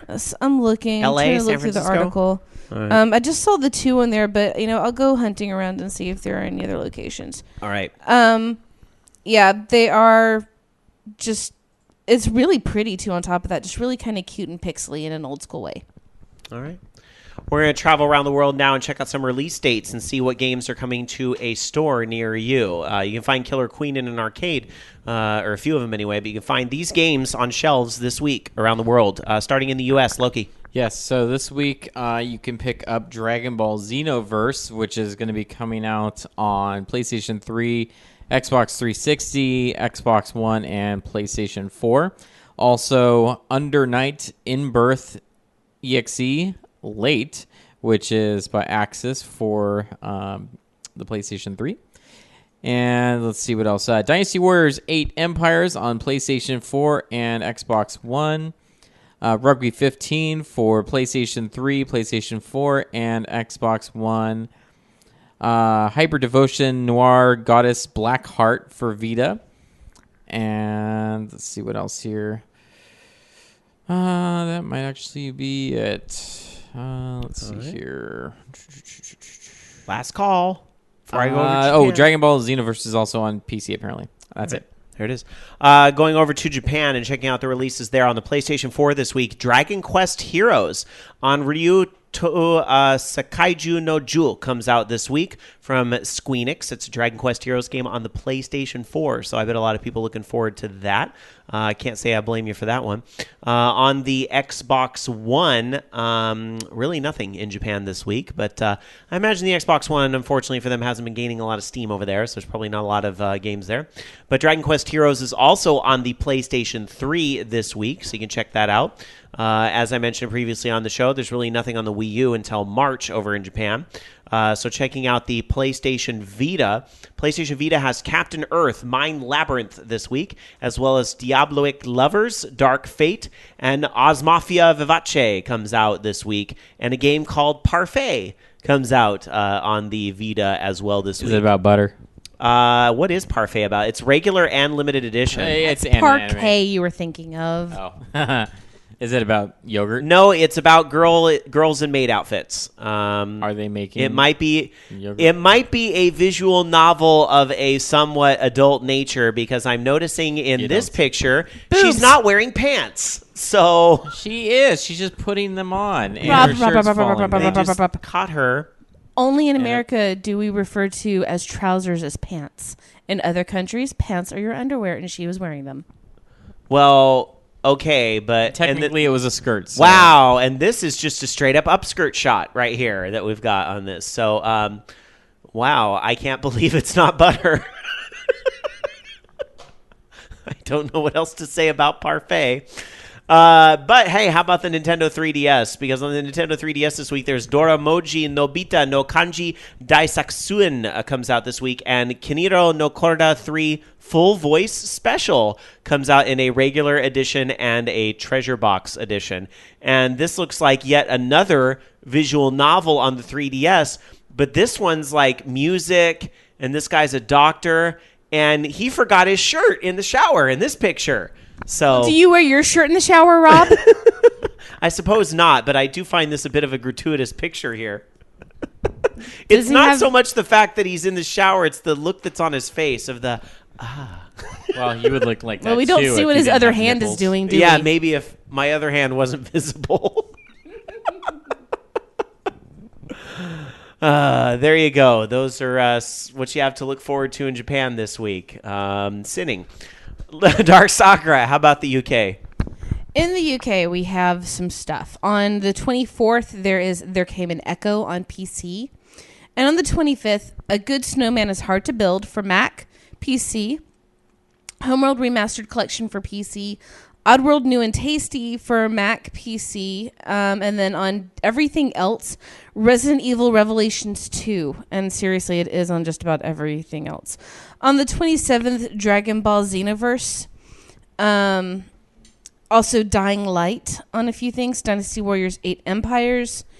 Numa Breath of Life. And Trains A New Era. As long as it's not the band Train, I'm happy. And that's it. All right. Just a couple more stories for you guys, then the classic game of the week. Loki. So I think this was mentioned a while back, and I can't remember if they said this in actual in their press conferences or whatever, but it was that originally the Xbox Ones are going to become dev kits at some point. Like they're going to allow people to be able to develop games using that instead of an actual dev kit. That way it'll open the market up a little bit more to any developers. Well, apparently the rumor is now that developers will be able to use the Xbox Ones as dev kits later this year in an update. They're saying that developers will also be able to use beta apps to test them with the community. Apps will finally be able to run in the background, allowing third-party music apps to continue outputting music while a game is playing, stuff like that. So that's pretty cool. I hope that actually ends up being true. And apparently the announcement may be made in April during their build conference. I don't know. I'm looking forward to it. Give me an excuse to get an Xbox One, I guess. Couldn't that be an announcement for Game Developers Conference, which is coming up as well? I mean, I know there's been a lot of talk about PAX East, but let's not forget Game Developers Conference is happening. And although we don't usually get E3-style announcements at GDC, we did get things like the PlayStation Move was unveiled at GDC. So sometimes things that will impact gaming development. I would expect that we might find a little more out about Project Morpheus at GDC. Not necessarily like, a day and date type of thing, but maybe like an update on what development is available for something like that. Since it seems like VR is a huge direction for the industry. Yeah, the theory is that they're going to be publishing like a software development kit preview, I guess, in May. That's going to switch those retails to dev kits. So I will have to see, but I think the build conference that they're talking about is Microsoft actually has one for developing on, all their Windows platforms, and a lot of these have to do with kind of universal apps that they're gonna meld together with all their Windows 10 platforms. Now, Bobby, who follows a lot of the development community, Bobby Blackwolf, says actual developers are already using retail Xbox Ones as dev kits. This is about extending that to the general public. So maybe that's why you're like, I thought this was familiar.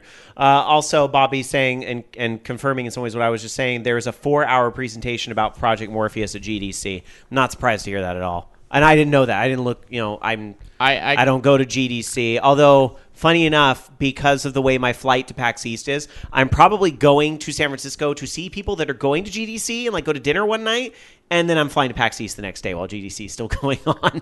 So it's just the way things work out in this crazy world.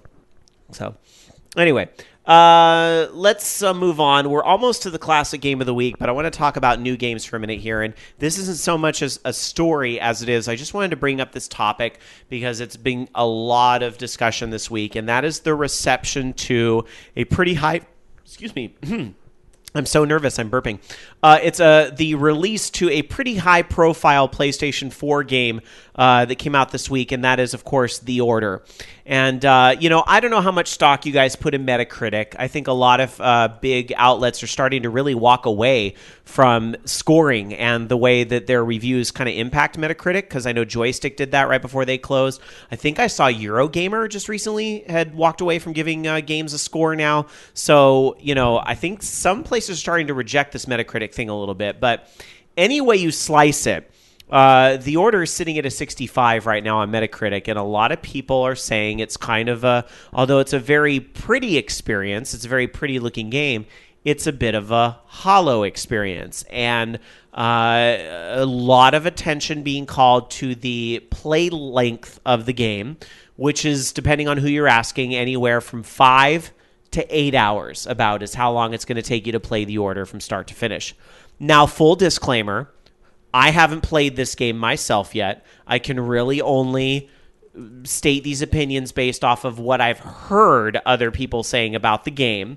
And I believe Loki and DarkSakura are in the same boat where they haven't played this game themselves yet. I had no interest to play that game. I mean, it looks okay. It's just, it's not my... I wasn't really looking forward to like a third-person cover-based shooter type game. I have other stuff I'm doing. Yeah, and that's kind of my thing, too, is I was like, all right, even though the game looks very pretty, I wasn't really interested in the game to begin with as much as I am some other titles. If I was going to spend $60 in games, there's a bunch of stuff on sale right now that I could be picking up, but I didn't want to buy any more games that I'm not going to play yet, because I still haven't touched Watch Dogs or Destiny yet, so or Battlefield 4, because I picked that up as well, so I haven't played any of that. So let me ask this, because a lot of people are saying that if you're going to pay $60 on a game, it ought to be more than 5 to 8 hours in length. So, and even there's some question out there, and I saw some tweets going around. And one tweet I remember seeing that came through on my feed, and I don't remember who wrote it because it was somebody retweeted or something, but it said something about if you're factoring a game's length into the review, you're doing it wrong or something like that. And I was kind of like, well, wait a minute. No, yeah. I'm not so sure I agree with that. I think the value is important, but at the same time, and I want to make this very clear, I don't think the order, I think the order is just one particular game. I don't think that means all games that are only 5 to 8 hours in length that are $60 are bad just because of their length.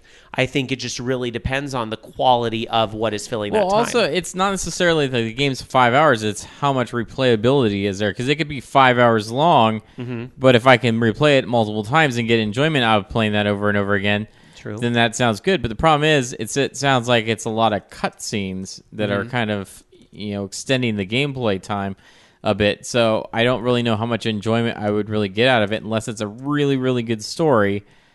I just don't know if that's the case. I mean, it could be a pretty looking game, but once again, that doesn't necessarily, there's a lot of games that look good. Grand Theft Auto 5 looks good. And there's hundreds of hours of gameplay there. Right. Skyrim looks good, and that's a really long game. Right. Or even if you want to talk short games, Journey looks nice. It's not necessarily, really cinematic or not too like film quality cinematic, but it's still a fun game, and it's short, but you get a lot of replayability out of it. Going to our chat room over at live.vognetwork.com, Alan Alchemy says, so Parasite Eve length, which is a fucking amazing game. Was it that short? I don't even remember. I mean, I played Parasite Eve all the way through. But I think Parasite Eve was a shorter game. So it wasn't like a lot of people, because it came out in that same kind of era as Final Fantasy 7 and 8, people think it was a lot longer because those games are longer, but I don't think it was. The Resident Evil games weren't very long. Because I could sit and beat 2. And we were in a paying night. $40, $50 for those games, and you didn't hear all But, this complaining. My complaint, no, I was complaining though back when they put out, was it that Metal Gear Solid Ground Zeroes thing, and that was only like a few hours long, and it was half the price, and I was still saying that was a ripoff. So why would I change my mind on some? And you can't argue that Metal Gear Solid 5 Ground Zeroes isn't a cinematic game. It is, and so I think there's more replayability on that though than there is on this, because this sounds very linear, whereas that's kind of more open world. Alan Alchemy further asks, should a game like Skyrim or Dragon Age Inquisition cost $350 then? No, I think what's happening is the other way around. I think because Skyrim and Dragon Age Inquisition are also $60 games, people go, well, those games are hundreds and hundreds of hours, but then the order is over in 8 hours. We're not getting the order should be $20. And that's even unrealistic as far as, not all games are going to be 100-hour epics, and they really shouldn't be. But I'm saying, though, let's take, like, for example, Resistance, Fallen Man, or something like that, a game that's, kind of linear. It's got, a single-player campaign to it. And I enjoyed the campaign, and I think it was worth $60. And there's a little bit of replayability there because you can play it again and get more weapons and stuff like that. And there's multiplayer, so there's that on top of it. So that overall makes it like kind of a well-rounded experience, whereas this is just like a really short linear game with no multiplayer in it. Like, I can understand if it had like multiplayer aspect to it, it might be a little bit might be worth a little bit more, but it doesn't even have that. It's like, and just the excuses, like the whole development process, like their excuses were, well, we don't want it to be 60 frames per second because it's not as cinematic as 30 frames per second, which really was just because they wanted to push higher fidelity and they couldn't do that with, higher frame rate. Or, oh, well, it's short because it's this, and they're making excuses, and it's just, I don't like it. And especially, which I'm assuming this thing has a season pass because, goddamn, all games nowadays seem to have season passes with DLC.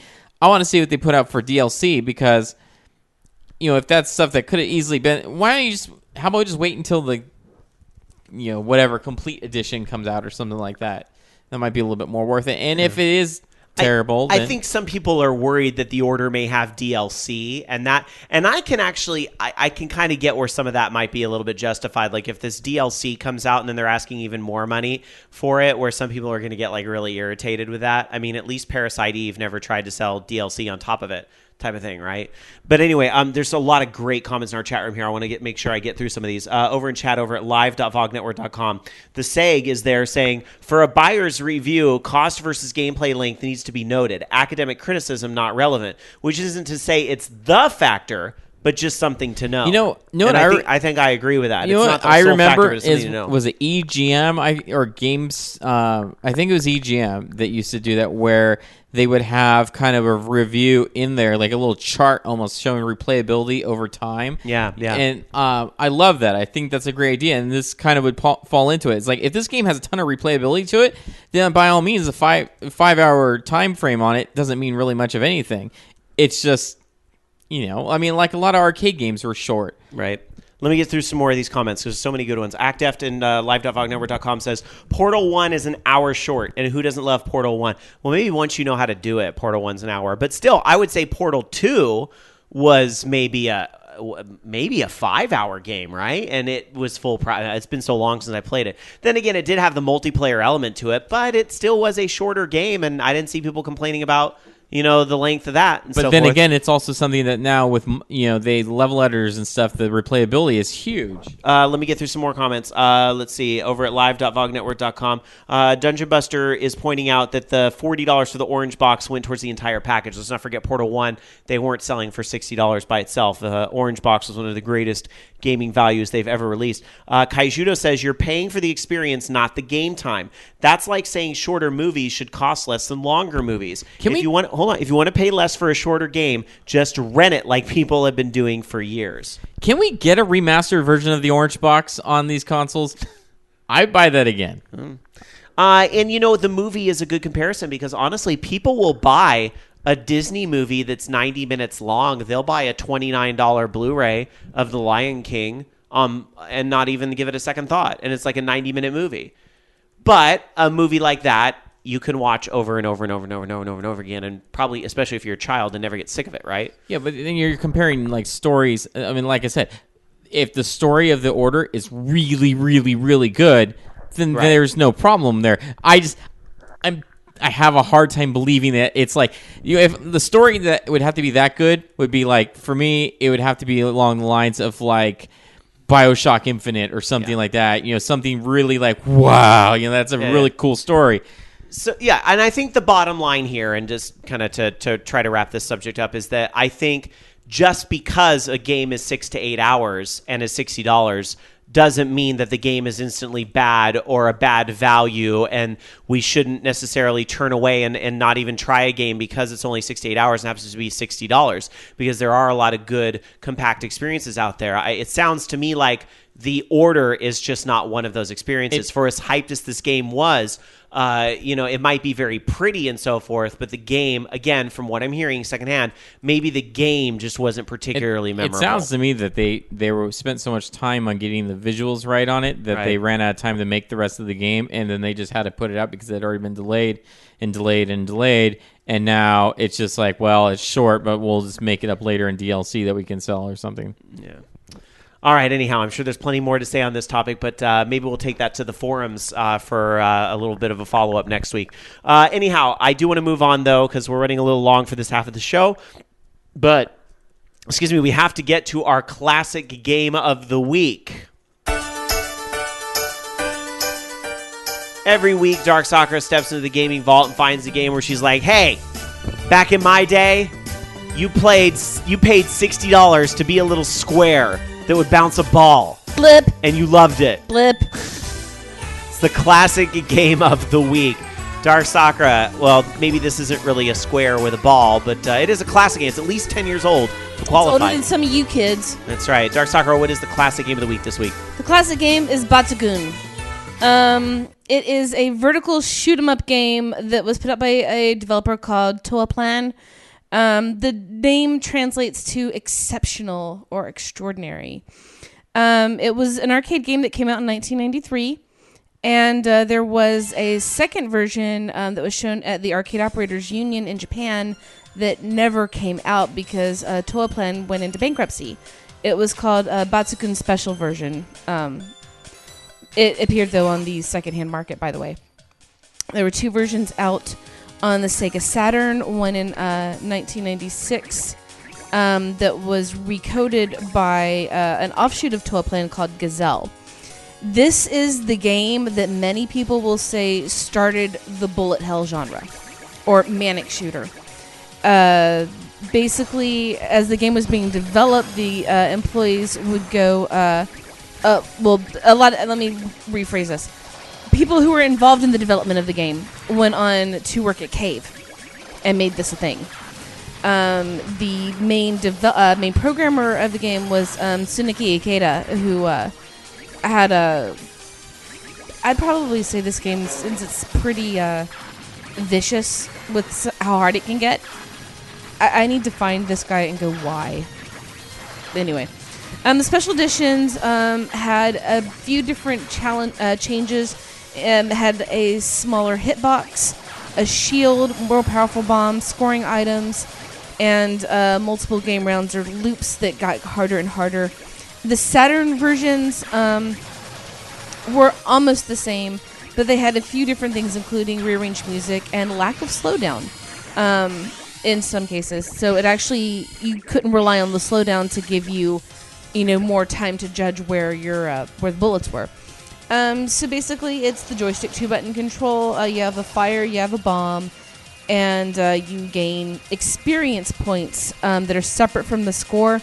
So every 288 points, your gun will level up and get stronger.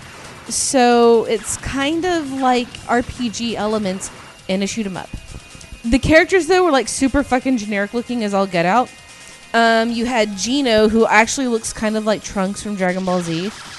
And then you have just the generic, girl named, I'm going to mispronounce her name, Beltiana.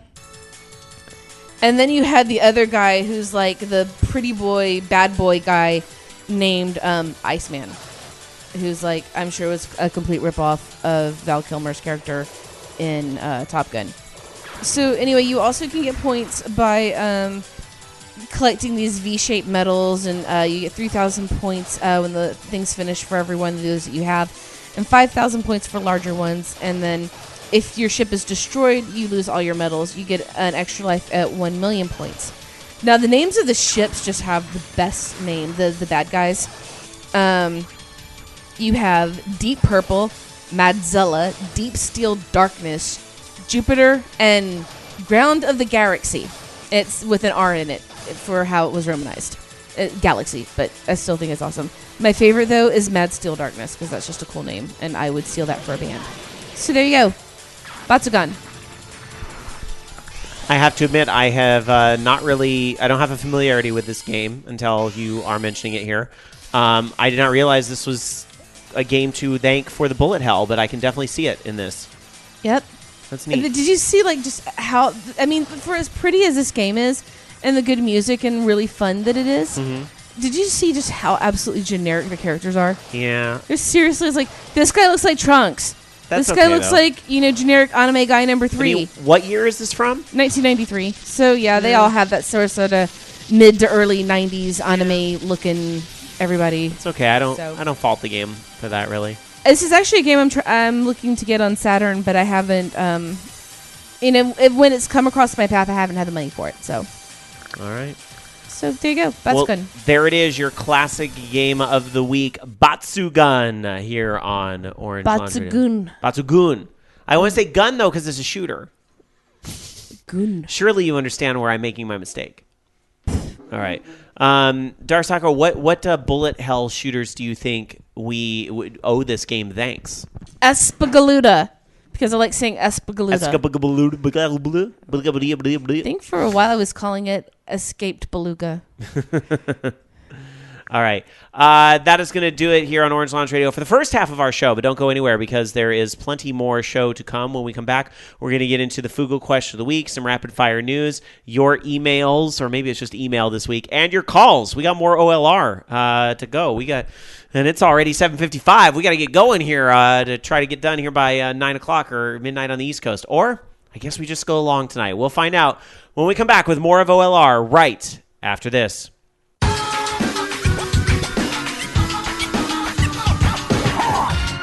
Welcome back, everybody, to Orange Lounge Radio, live with our 588th episode on this February the 22nd of 2015. And wow, I can't believe we're 588 episodes in, which means 600. Believe it or not, we're gonna more than likely get to 600, and 600 is looking on the horizon. And the date for that, just if you guys are planning, looks like it's going to be May 24th. Would be the date that episode 600 is going to fall onto. That is assuming there is no more canceled shows after the PAX East week, because obviously if we cancel shows, it gets pushed back. Wouldn't that be funny, though? Because if we canceled like 4 shows, it would, not that I'm saying we should do that, but it would actually end up that our 600th episode and our 13th anniversary would be on like the same day. So that would be kind of funny. But anyway, just for those of you guys playing along at home, I don't know if we're going to do anything super big. We always talk about, like, should we do something special for the 10-year, for the 500, for the 11-year? Should we do something special? And then we never do. So 13's kind of a weird 13 year. is kind of a weird one, but it's 13. I mean, that's kind of a lucky number for a lot of people. So I don't know. That would be our bar. Don't we get a bar mitzvah when we turn 13? That's what we need, the Orange Lounge Radio bar mitzvah. Jamie's giving me these looks of like, ... Are you going to read from the Torah in Klingon? I guess I can. Maybe Grandpa from Horde House would be willing. He probably knows Klingon. He's a nerd. True. You know where that came from, right? There was an episode of Frasier where he went to the bar mitzvah and read the speech in Klingon. Actually, Grandpa's in chat right now saying a Jerry Lewis telethon or a Rob Roberts telethon. Actually, I'm all about the charity stuff, and we have yet to really do a big charity push. So that's always a possibility, especially considering, if I'm not mistaken, May 24th would be Memorial Day weekend, right? So, or is it the next week? I don't know. Maybe it will actually kind of fall at a good time. We'll see. All right. Anyway, for now, let's get into, maybe that's something we can plan on our forums. Let's do a segment we like to call Forum Feedback. If you were not aware, Orange Lounge Radio has a forum at the Voice of Geeks Network, vognetwork.com, over at forums.vognetwork.com. That's vognetwork.com. And I got to say, props to you guys this week. Clap, clap, clap, clap. Because now it's not just me making topics. The listeners are making topics. Thank you. This is starting to take off a little bit. Who says forums are dead? You guys are helping out in a big way. Thank you so much. So I want to feature a couple posts that were made on the forums this week. I'm actually gonna focus. I can't read every post that's made. We make posts to have discussions, but I want to at least touch on a couple of the listener-made ones. YYR made a post on nostalgia, which had come up in our last episode. When does nostalgia come up on Orange Lounge Radio? That never happens. No. Anyway, but YYR started a topic on nostalgia, wanting to touch specifically on the discussion that happened late in the episode with Sonic and nostalgia. I think somebody had made the comment about George R.R. Martin should kill off all Sonic's friends. Remember that? Okay. So the caller that suggested it was akin to chasing that first high may have been onto something for some people at least. But while the human body is constantly changing and no two drug samples are the same, old video games are unique in the fact that they never change, ever. Every old game is exactly the same as it was all those years ago.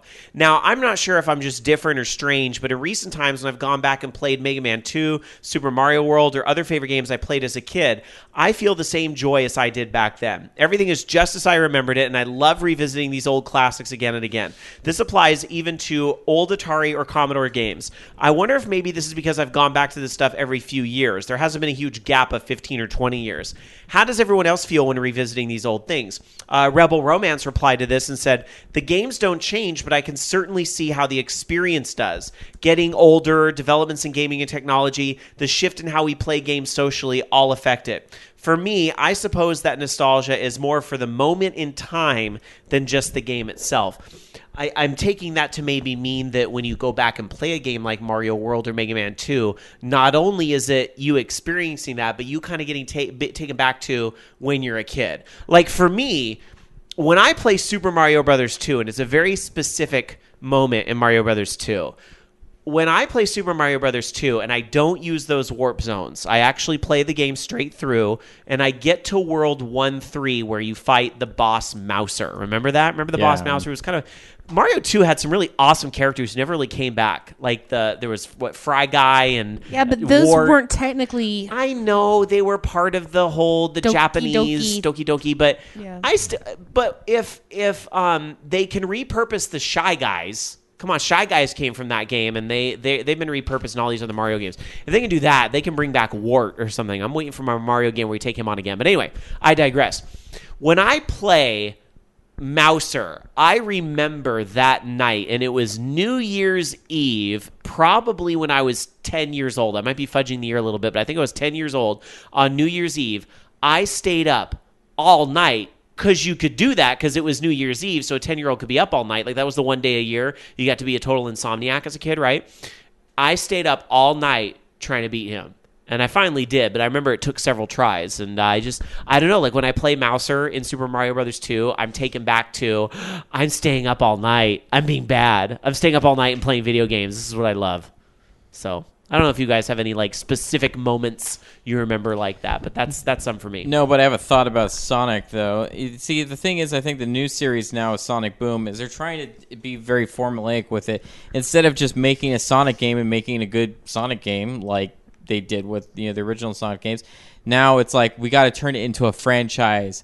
But not necessarily a franchise that, is a video game franchise, but a franchise that we can put on lunchboxes and we can sell all this stuff. They want to turn it into like a Skylanders or even, see, Pac-Man did the same thing. They turned it into the Ghostly Adventures thing and they were trying to sell the TV show to get the kids hooked on it, but kids don't give a shit about it. And that's the problem. It was kind of when Pac-Man went back to its roots with the Championship Edition and so forth. Like the original designer had a hand in that, right? You got Pac-Man Battle Royale. These are all like really strong offerings in the Pac-Man series, even right? like the cartoon. I've watched some of the cartoon with my son. Mm-hmm. The Ghostly Adventures isn't terrible. It's just, I don't know. I just think Sonic Boom is just kind of way off. It's not the same thing, I guess. It's kind of like how Skylanders isn't Spyro. Maybe. Anyway, I love these type of stories. And YYR is actually in chat right now saying that is so specific. And it's interesting that you remember the positive aspect of that and not the it took so many tries part. Also, not to get like too deep or whatever, but like I have serious memory problems. Just ask Alan about this. Like Alan has to remind me of shit all the time. I double book myself constantly. I forget things all the time. Heaven help you if I'm supposed to remember your birthday. If it weren't for Facebook, I'd probably forget them all. Like I have a horrible memory. So when I do have like things like that I really cling to, I'll give you one more since you like that one, YYR. I'll give you one more. And I remember a lot of you when you were younger remember this. I remember, again, this was a stay up all night slumber party at my friend Devin, growing up, his house. We were playing Star Tropics for the first time, and he had just got it. And we were playing, I swear to God, we were playing that game all fucking night.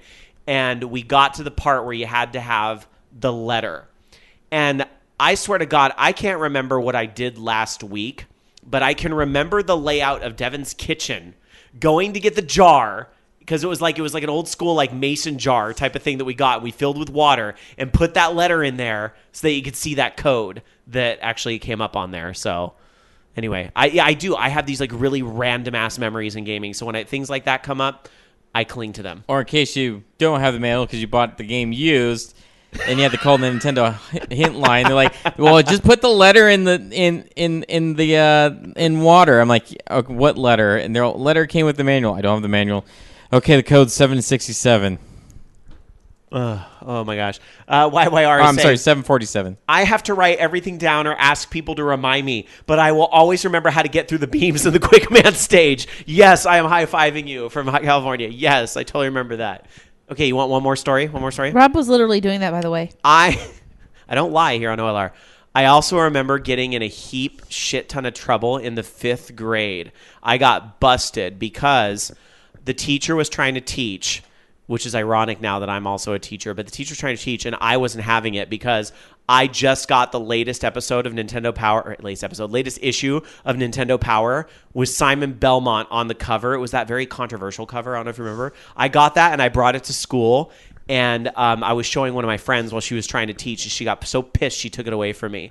But what's funny about that memory is that what was on the cover, which if I remember right was kind of a graphic decapitation, was on the cover. That wasn't an issue. I never got in trouble over that. I got in trouble for bringing literature to school. Nowadays, you'd be like supporting, terrorism or something like that, and they'd arrest you. Anyway, YYR says, wasn't that the second issue ever? It was one of the first 5 for sure. It might have been the second one. It was an early one for sure. Anyway, moving on. Let's get to it. Now you know what the payback I get for that is, by the way, when I'm trying to teach class and people are on the fucking internet while I'm trying to teach a class.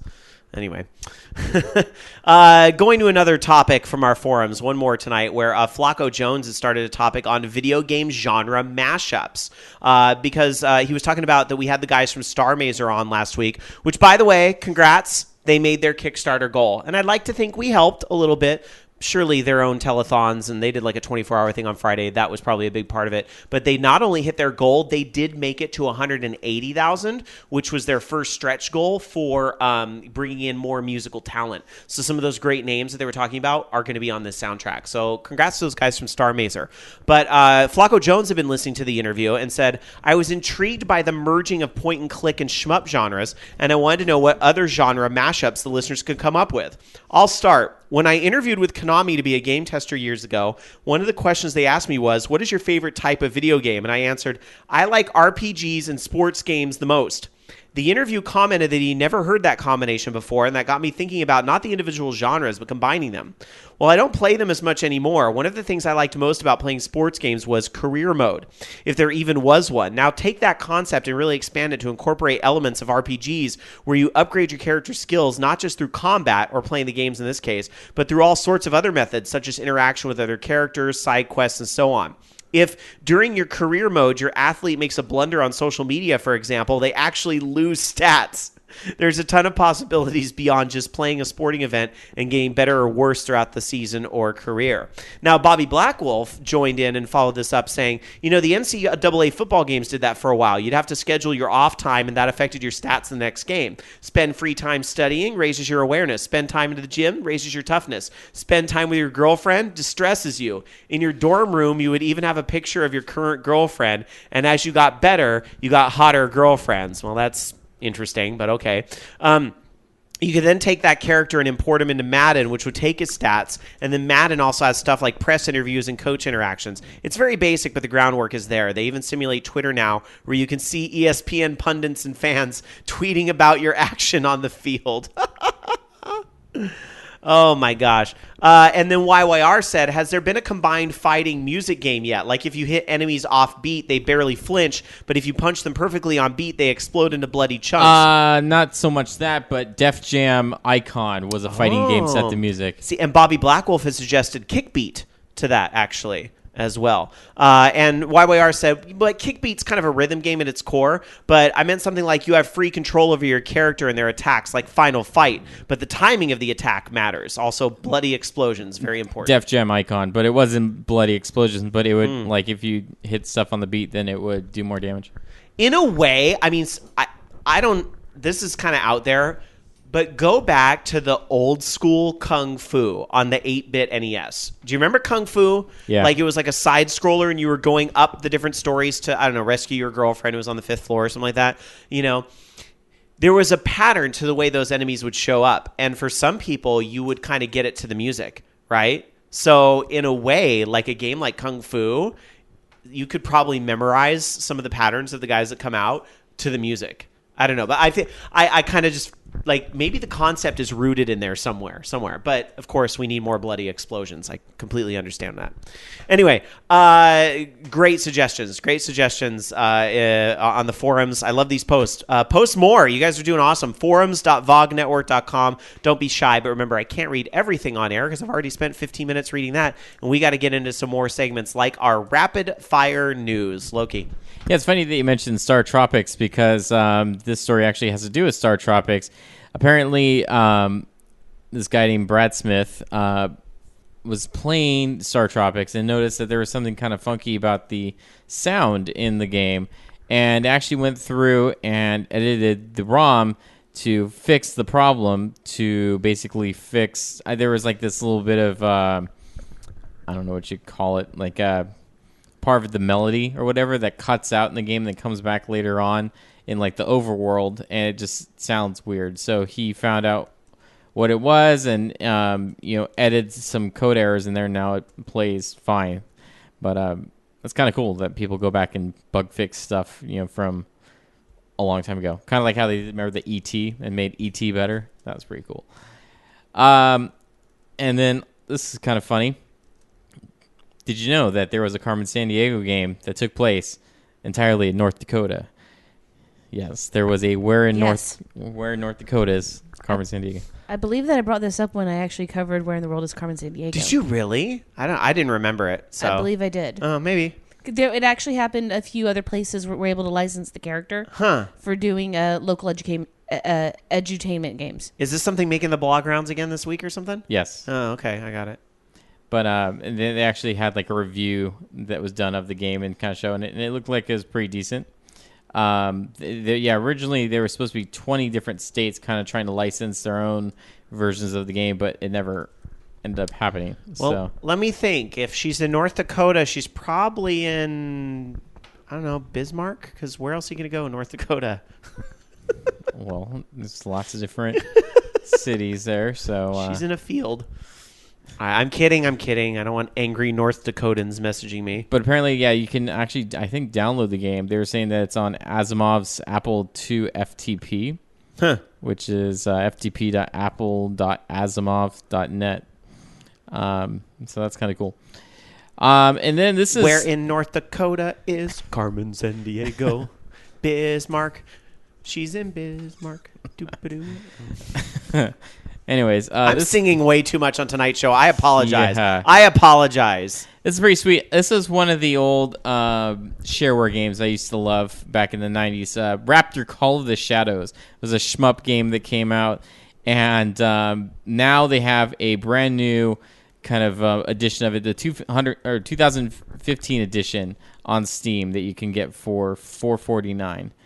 And it brings back, was it 27 levels? And I want to say, was this Apogee or I don't remember who made this, but it was awesome. So go check it out. And it had a mode, and they had like, I wonder if the Easter eggs are still in there, because they had a mode like with like if you played it on the developer's birthday or something, like the enemies became lizards and stuff, and it would have like funny music, and I don't know. All right. Well, moving on to this isn't so much a classic video game, but it's definitely a classic board game that does have a video game adaptation. A lot of people really love this game. It shows up at a lot of board game parties. It's Settlers of Catan. Settlers of Catan apparently has been optioned to be made into a movie or TV show. What? Right? It's going to be weird. Producer Gail Katz, known for movies like Pawn Sacrifice, Air Force One, and The Perfect Storm, bought the film and television rights for Settlers of Catan, saying she's excited by vivid, visual, exciting, and timeless world of Catan. Now, the weird thing is there's really no plot to Settlers of Catan, so... It's all about trading your sheep for wood, or... But at the same time, that means there's a lot you can do with it, so... I don't know, Clue was a board game, is like one of the best movies ever.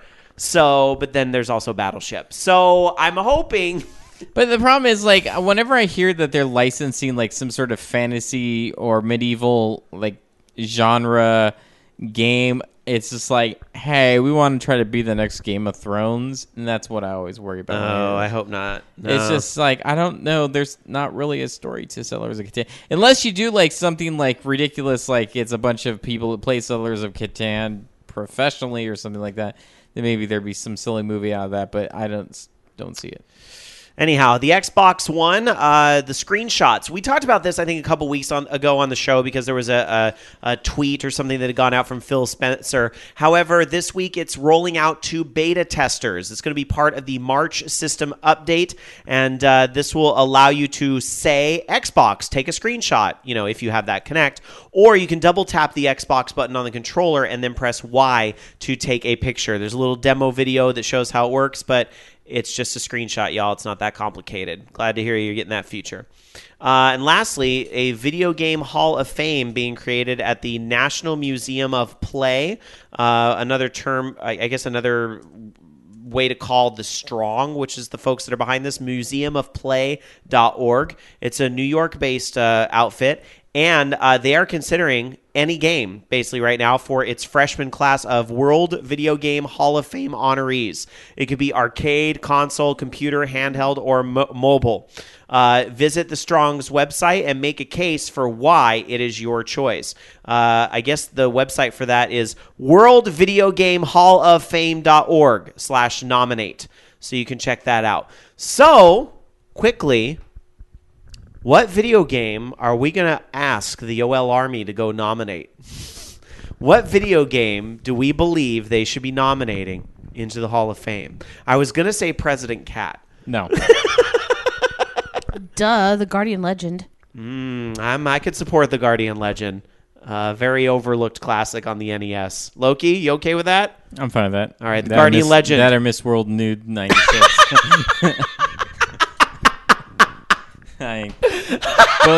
Both are classics in their own right.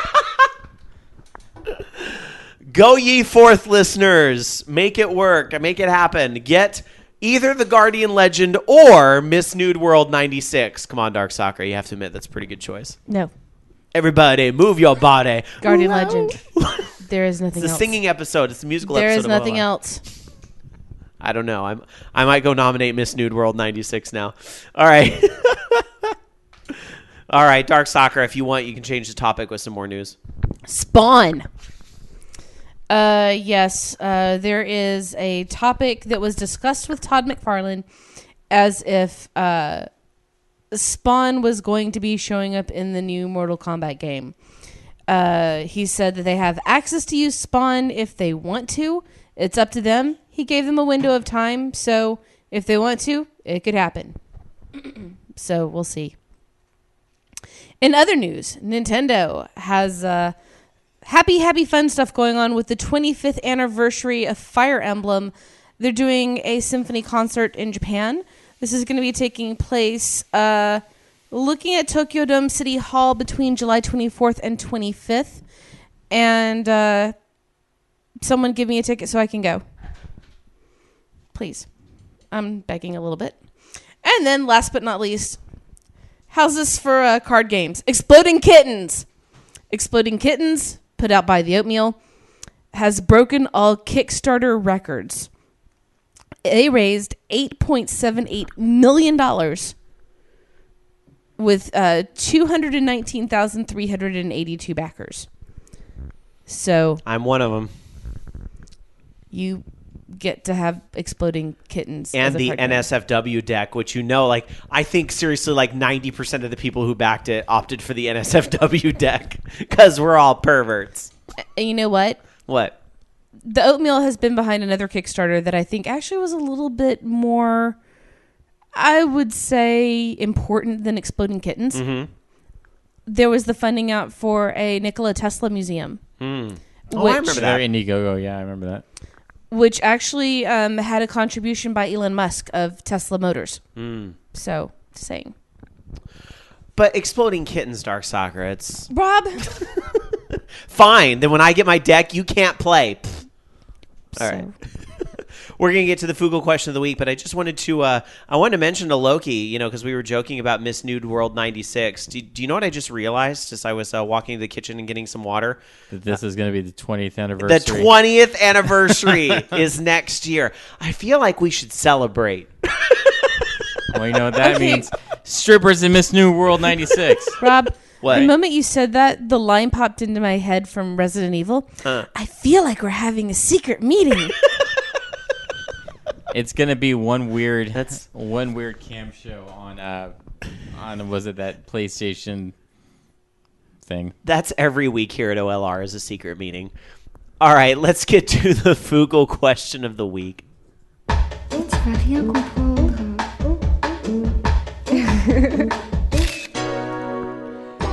You guys know the drill by now. You take Facebook, you take Google Plus, you slam it together, and you get Foogle. And every week we ask a question of our Facebook and Google Plus communities that we will check out the responses here.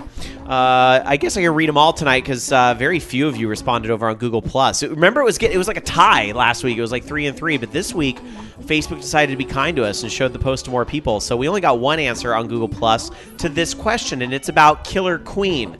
No, not the infamous Queen song, although that is awesome too, and I would sing it for you, but I've hit my quotient for the night. However, it's the arcade game that DarkSakura was talking about earlier. Now, this had us thinking about multiplayer arcade experiences, since this is a 10-player arcade game, right? So many of you grew up in or around arcades. What was an epic multiplayer experience that you remember from playing in the arcade? This can be recent or this can be a long time ago. You know, as an example, DarkSakura, Loki, and I, we all met playing DDR, which, wasn't necessarily a multiplayer game, but that was absolutely an experience. But that usually led to other stuff. Like, I remember DarkSakura and I one night going to town on the Grid, which was like around the corner from DDR. Yeah, that looked like a fun game. Yeah, we played that. Anyway, so I was wondering if you guys had some, like, multiplayer experiences as well. The sumo game. Oh, God. That wasn't really a multiplayer game, but yeah, it was definitely we all stood around it and went, the fuck? You know what we had when I worked in an arcade? Run and gun. Oh, yeah. All right, let's get to some of the listener responses here. Act Deft is our lone Google Plus reply tonight saying, I remember the Suzuka 8 hours machines with 4 bikes and a main screen in the middle so anyone could watch what every player was watching. I also remember the Super Street Fighter 2 Tournament Edition cabs. Those were really cool. Yeah, Street Fighter 2 in some ways really just like lit the multiplayer stuff, on fire in the arcades. Like, at least for my youth, that was such a huge part of it. I don't think you can even have a conversation about multiplayer arcade games without mentioning Street Fighter 2. Ragenator replies over on Facebook saying, for me, it was playing Samurai Showdown 4, Amakusa's Revenge, on a 4-slot Neo Geo MVS at my former college's coffee house. We had the same regulars playing that game constantly against each other, and it was a blast. Andy R. says, I remember when Blaze Blue first came out and Sunnyvale Golfland was pretty much the only place that had it. My friends and I journeyed up there from school to play it. It was about a 3-hour drive, and after we had fun with the game, one of my friends was joking about buying the arcade board for the game. We would end up doing the trip again for DJ Max Technica. Rest in peace. Hey, Andy R., you know what? We hear you because we used to make that same trip to Sunnyvale Golfland to play Beatmania 2DX. So, actually, back in the day, we used to drive to Arcade Infinity. That's about a 6-hour drive from Sacramento to go to LA and play all the we would go to Koreatown to play the stuff there. Oh, good times, good times. It's just like I can't imagine road tripping for an arcade anymore these days. Red the Haze replies and says, mine would be Virtual On. My friend and I tried it for the first time a few years ago, and we got really hooked and dropped more than $10, which was a lot for us poor college students back then. Now I regret not picking up those twin sticks for the Dreamcast when I saw them at a local game store. Degenerate Johnny replies and says, back when I lived in Detroit as a kid, my friends and I treated our local arcade comic book store as a second home. We often finished multiplayer games in one sitting, X-Men, Simpsons, Ninja Turtles, so on. However, none stood out more than the summer day in 1994 when the arcade received its latest game, Aliens vs. Predator from Capcom. Hell yeah. Once the owner plugged in the game, my friends and I were on it like shit on Velcro. After hours of dumping quarters, we finally beat this intense 4-player beat-em-up. It was a truly epic moment in our early gaming lives. What made it more epic was that the game made us stay up till midnight, first time for me. Punishment from our parents followed, of course, for this 10-year-old, but was worth it. Oh my God, you were 10 out in Detroit until midnight? Playing Aliens versus Predator? That's oh my God. I would have spanked you. All right. And not in the sexy way. SSJ100 Matt replies and says, Killer Queen is an amazing game. It was at MagFest this year and it was easily the most popular arcade game in the whole weekend. But anyway, I have a lot of memories as a kid playing Turtles in Time and the Simpsons arcade game with friends. Later on, I played a lot of the Grid and Gauntlet Legends in my teenage years, especially with the help of the saved profile functions in the game. Our buddy Jonas, or Explicit, replied and said, having a group of 6 people, myself included, play the 6-player X-Men arcade game without dying during my time in the Philippines as a kid. playing an 8-player Virtua Racing in the Luxor Casino, Las Vegas, when they had it before the release of Daytona Racing in 1994, and the crazy Panic Park tournaments at California Extreme. Nuff said. Last but not least, Dark Tetsuya. I think the most epic multiplayer experience has got to be Namco's Galaxian 3. Imagine 6 cockpit seats with a Vector Star Wars style flight controller, 2 giant 50-inch monitors, and a giant booth to house it in. I played it in Santa Cruz at the Boardwalk back in the late 90s. It was amazing. Great answers, you guys. Those answers took me back and reminded me of a lot of good stuff, too. Like, again, random ass memories from when I was a kid. I went to go play Mortal Kombat 2. It was a convenience store that had Mortal Kombat 2, like a 7-Eleven type of place, but more like mom and pop owned. We would go to this convenience store to play Mortal Kombat 2. It was like the only place in town that had it. Like the big arcades didn't even have it That was yet. always fun, like having like a bunch of different stores around towns that would have like one arcade game. It's like, Yeah. oh, we got to go play Captain Commando. Let's go to this like cafe over here, Right? And that's just we're not... gonna go play Street Fighter. It's at 7-Eleven, or we're gonna go you'll play. see We'd have like anymore. the one bowling alley that had the Mortal Kombat 2. Yeah, it's like slot machines in Vegas, right? You would see, you go to the grocery store, oh, there's a slot machine over there. You know, wherever you go, there's going to be gas stations, slot machines, right? It used to be like that with arcade games for a period of time in the 90s, but now It was kind of not like so that much. right when I moved out here, Yeah. right at the end of the 90s. Yeah, right at the end there. And Dan and I would do what we called our arcade circuit. We would go to Crestview Lanes, because they had Air Guys, they had Blazing Star. Rest in peace, that ghetto-ass bowling alley is still standing, even though it's been closed for like 5 years. It makes me so sad. I just want all those games to be mine. I'm just waiting for them to get that land and make it a strip mall. 'Cause you know that's what's going to happen. At least I can play Blazing Star on my iPad. That's true. Great answers, you guys. It took me back. I love it. All right, let's go back to some long news. We're having a long show tonight, but this is some good stuff tonight, guys.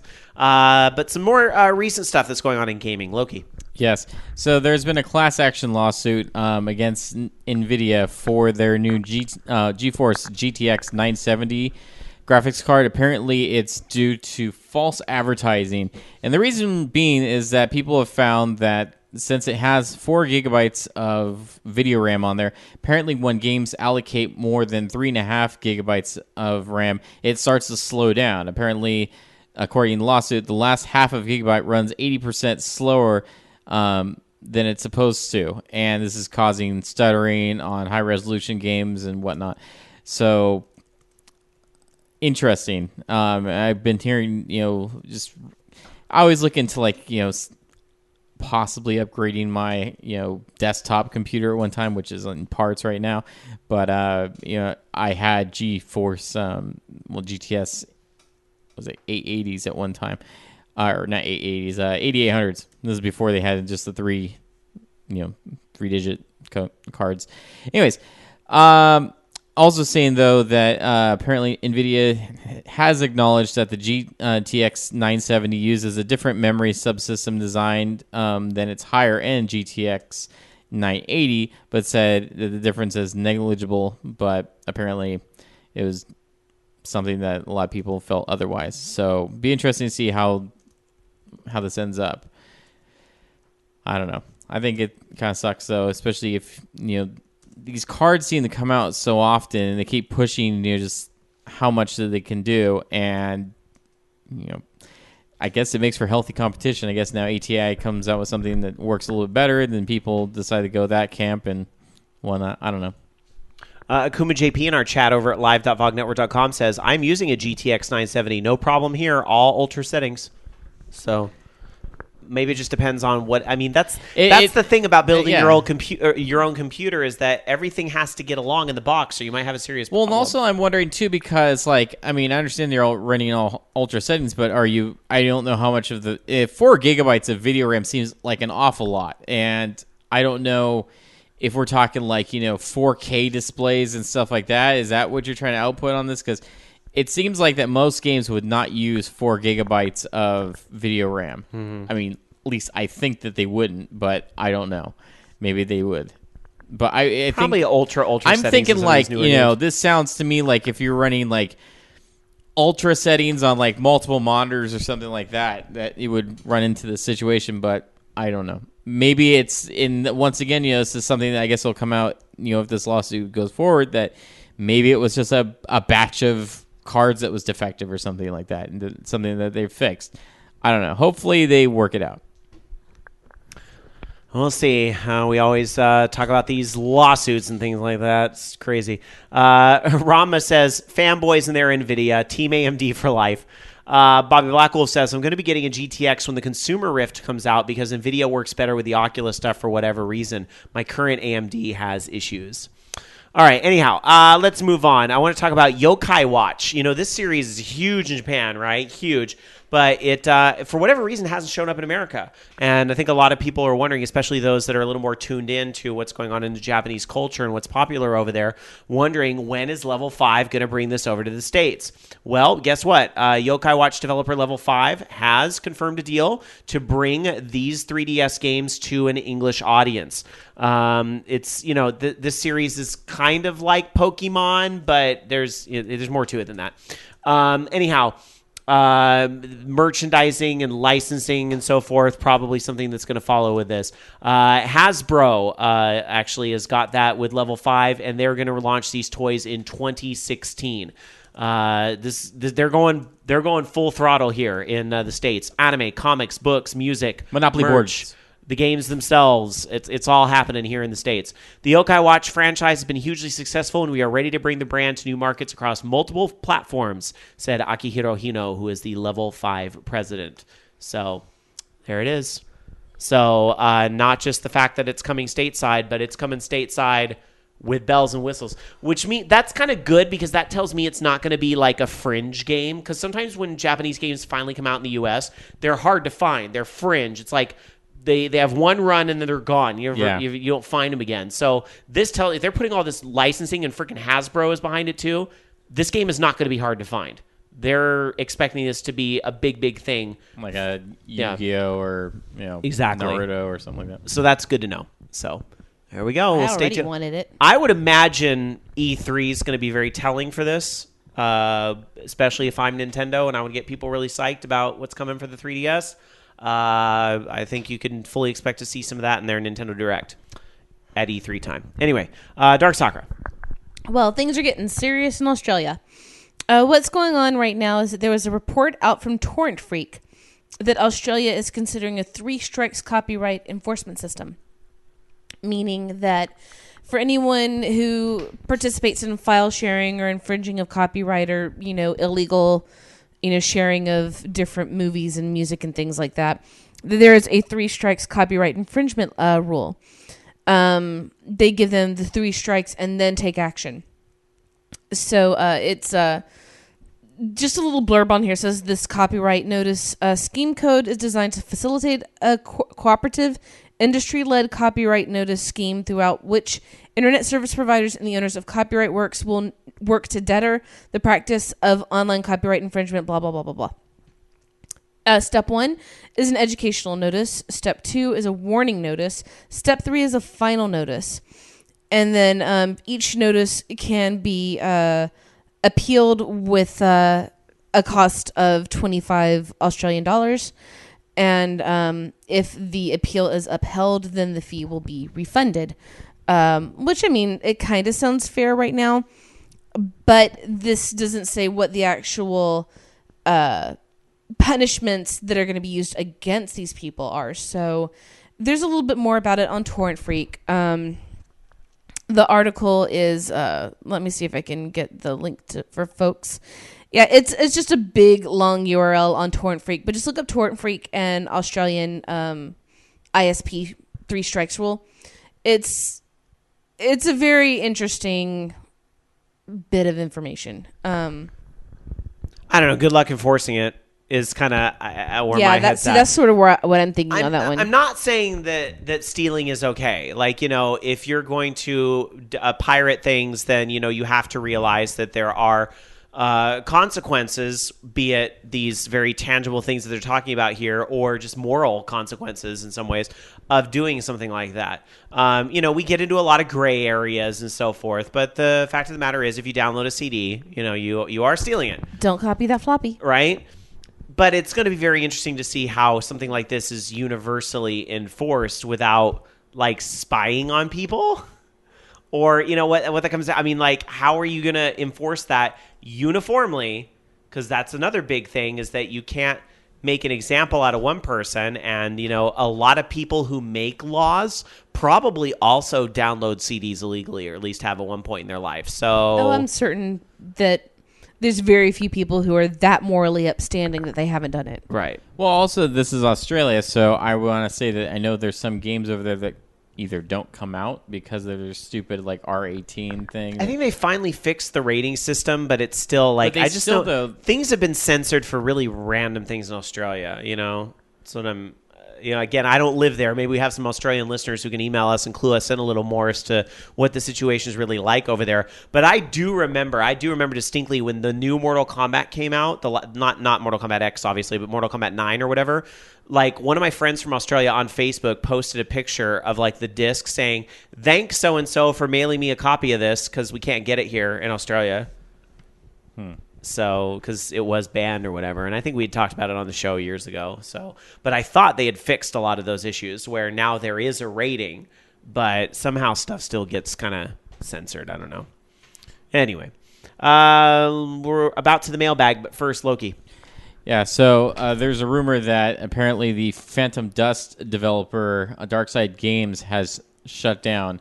And this would be kind of disappointing because they were supposed to be, partnering with Microsoft for this, but apparently, according to a rumor, they're saying, that the development of Phantom Dust, or that basically their relationship has now ended, and they had a great respect for the studio and their work in the industry, but while they do not have anything to share about Phantom Dust at this time, we can confirm development of the title continues, just without Darkside, I guess.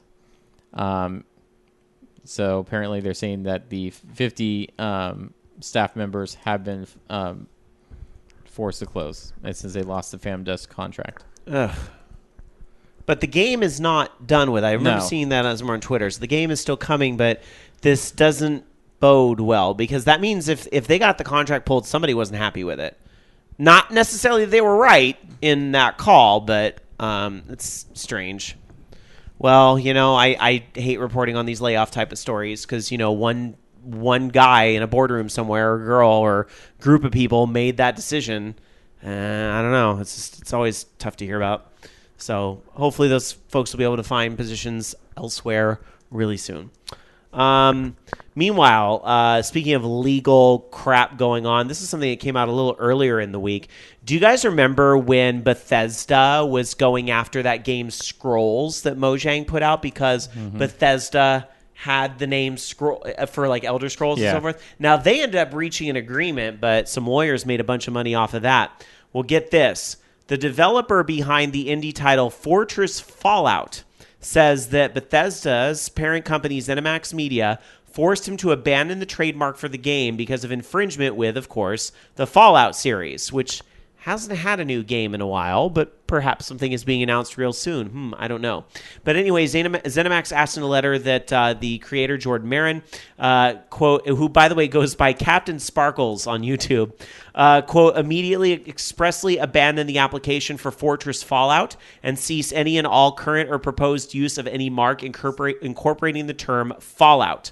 And because, again, this is just one guy. He's just complying with it because of a lack of resources. Our lawyers say that Bethesda is notoriously litigious company. Obviously, they have lots of money and resources at their disposal, which me and my partner don't really have at the moment. So essentially, we are being strong-armed into having to change our name, which is unfortunate because I personally don't feel there's any confusion between Fortress Fallout and the Fallout game franchise.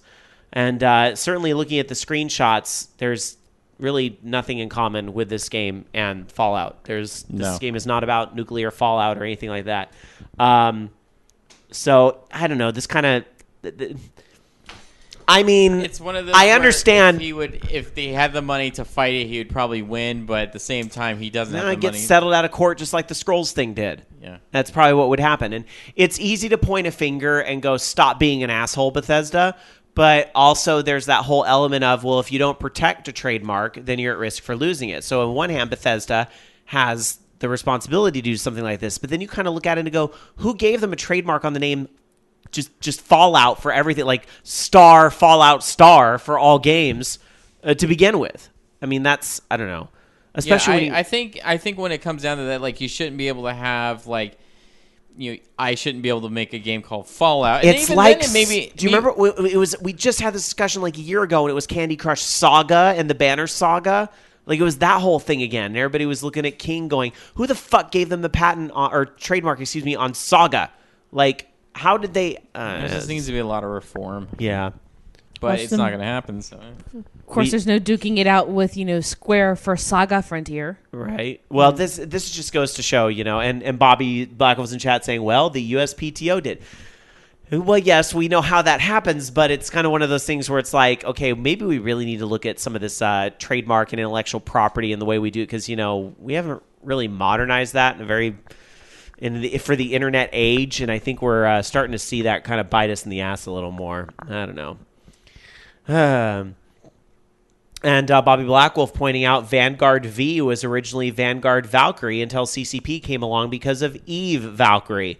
But both were VR games that included space combat. Well, that's a little bit more similar. That's a little. At least you can kind of look at that and go, okay, kind of see that. But, when these games really don't have anything in common, it's unfortunate. Anyhow, let's get to the mailbag. You guys email us every week. Participate at orangeloungeradio.com. And DarkSakura is going to dive into the mailbag and find some emails she believes are worthy of reading on the program tonight. DarkSakura, who's emailed us? You were wrong, because we have 3 emails. 3 emails? There's only one. 3 mail. There was only one yesterday. 3 mail. 3 mails. Tree mail. It's like Survivor. Okay. This comes from Robert M. News item. YouTube personality and Minecraft fan Jordan Captain's... this is... Oh, is this the story I just read? It is. Never mind. How funny. I will skip then past all of that. Okay. Regarding last week's Fugle topic, I'm surprised nobody mentioned Rocky's Boots. I used to play with that at Science Center Lab all the time. I also saw Cosmic Osmo there long before Myst.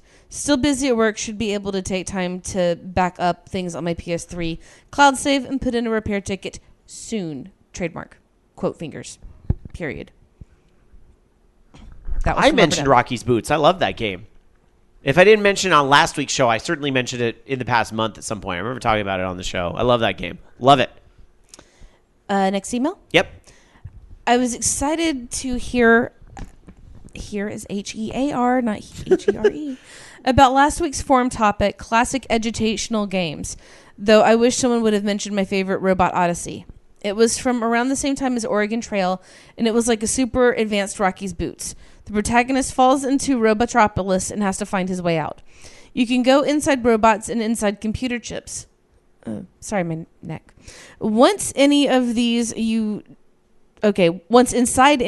design all the logic circuits that tell a robot how to move around, how to use its sensors and pick things up, etc. I was only about 8 when I first tried to play it, but what I learned about logic gates, flip-flops, etc. stuck with me. It's even available now via emulation. Thanks for reminding me about this great game, and keep lounging.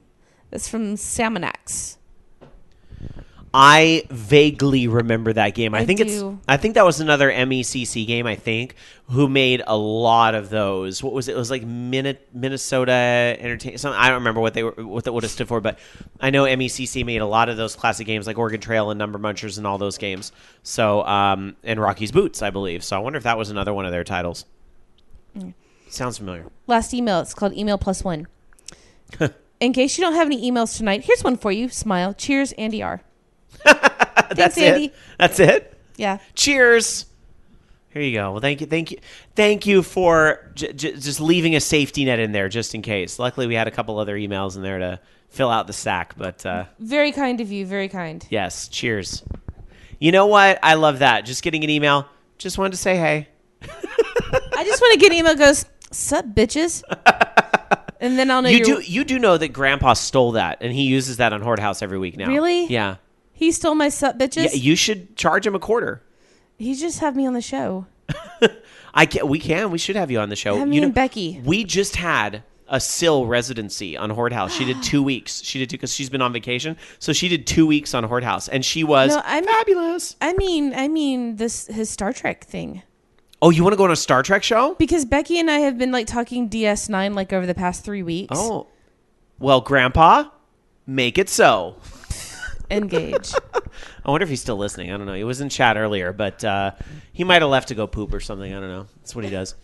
All right. Actually, we have things we need to work on, Rob. Yeah, all right. We've sort of been throwing around. Anyhow. Like poop on a doorstep. That's it for the mailbag tonight, right?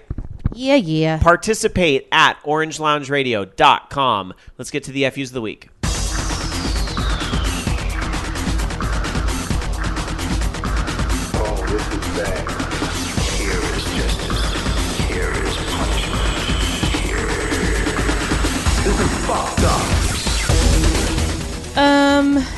FU goes to my muse for being rabid and making me want to work on my story all the time. But at the same time, thank you to all of the people who have given me valuable feedback and make me feel like a rock star. So, thanks. Loki? Just FU, I guess, to the lack of sleep I've been giving myself for the last 2 months. Hopefully I'll catch up on sleep. Or maybe not. My FU of the week goes to my back because it's been randomly hurting. And you know what I blame? I think I just need a new bed. Because I've had that bed since... It's been a while. The bed I've had probably since like 7 or 8 years. So I'm ready for a new bed. What? Talk to me. I have Dan and I, when we bought ours, we did things a really smart way, and I will share it with you. Okay, sounds good. That's something we're in the market for soonish, I think. Alan and I have talked about it anyway. Because I will say a thank you as of this month. That brand new washer and dryer that we have out there in the garage, those brand new front loaders, paid off. I own them. Thumb. Exactly. Responsibility. Congratulations. You own a washer. You're an adult. I should get a star. And here's your dryer and your washer and here's a fridge. Happy adulthood. Oh, man. Go on The Price is Right and win some new ones. All right. Let's get to just a couple more stories for you guys, and then we're going to get to the Skype line at 1-877-GAME-OLR or our username on Skype, Orange Lounge Radio. That's all one word, Orange Lounge Radio. But first, Loki. So you may hear the words, "I'm not dead yet," and in reference to The Last Guardian, but a lot of people still don't believe that. But Sony is once again confirming that, yes, even though we've abandoned the trademark for The Last Guardian, it's still in development. We promise, swear. It's still being made. It's just the makers of the Guardian Legend sued us for trademark infringement, so we had to abandon that trademark. What if the game were to come back with a new name? It might. I mean, that's like something that I don't think anybody asked. Like, why? Maybe somebody did, but I just didn't see it on Twitter or anything. Like, what if it's as simple as the game just has a new name for whatever creative reason? Shadow of the Colossus 2! It's been in development this long. Are you really going to care if they change the name into something else, to match the vision? It would be pretty badass if it was Shadow of the Colossus 2, where he rides around on that other, giant, dog, dragon, griffin, whatever the fuck that thing is. I just fights other... I just would like to know, what's the fucking status? That's all I want. What's the fucking status of that game? And if it's not Shadow of the Colossus 2, can I just get a Shadow of the Colossus 2? Because I would be down with that as well. Because imagine how big the Colossus... they could be so much bigger.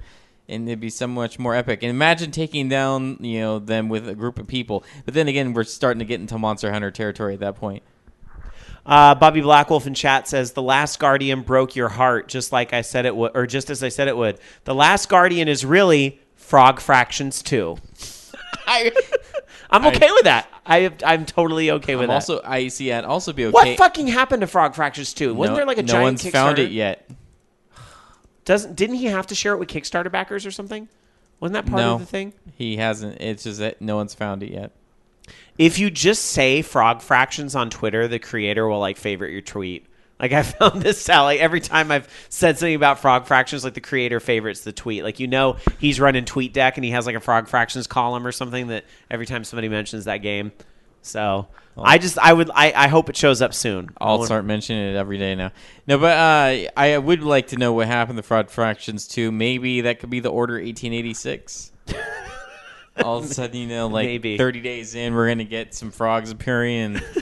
And it's like, it isn't just 5 hours long, it's frog fractions. Seg is clarifying in chat that no, only when the gig is up. Apparently is the thing, is when the Kickstarter backers get it on that. All right, anyhow. Last but not least tonight, one more story for you guys. And I had to pick this one because what better note to end on tonight than something completely self-referential? After all, last week was President's Day. After all, President's Day was on a Monday. And you gotta love games journalism sites. God bless them. They'll find anything remotely related to a video game to run a story and get some clicks. But I am totally okay with this one because Destructoid ran an article on President's Day called "We Salute You, President Cat." And it actually said, Sukiban Shachao Reina, also known as President Cat, was one of those games destined to never leave Japan despite our pleas. Back in 2009, Western fans petitioned for a localization. Who could that be? Teehee. But this minigame collection about a CEO cat was perhaps ahead of its time. It sold miserably. No matter, our love for Rena is unwavering. Just look at that face. That was the whole article right there. Sorry, Poor Rena. Sorry, I just read the whole damn thing on air. But, props to Destructoid. Go give him a click for running that article because that just made me giggle because I thought back to when we did that. President Cat is not the literal translation of that name. Right? Sukeban is like a female delinquent. Uh-huh. Shacho is like a corporate Right. leader, if I remember correctly, like a president of a company or CEO. So Right. you have basically delinquent bitch in charge. Rena. And I don't think HBIC cat has that same ring to it. The head bitch cat, although Well, I kind of like that now. It's a different year. Yeah, 2015, the atmosphere Rob, is different. An unspayed female cat is called a queen. So anyway, the point is, I'm loving it that essentially DarkSakura, you said, and you were the one that said, it was like, so it's like President Cat. And then we all took the ball and ran with it. We're like, President Cat, yes, vote President Cat. Who wouldn't fucking play a game called President Cat? And now, like, the accepted Western name of this game is President Cat. Everyone, you're welcome. I wonder if someone were to put out a game similar to that called President Cat, if they could be sued by that company. Well, I think that I company think went that under. company. You know what? Aha! I'm going to write Rob, that down. President, You know what? President Cat bankrupt company. YYR, we need to talk to you and Bobby and a few people, And Steve, get Steve back. and we'll get Steve back. Well, I still need a CEO for my game, and it was going to be a dog CEO, but I could be swayed. Akuma JP in chat says, but the game was horrible. Now, wait a minute. Because even if the game only sold 100 copies, which, by the way, I want to see the receipts.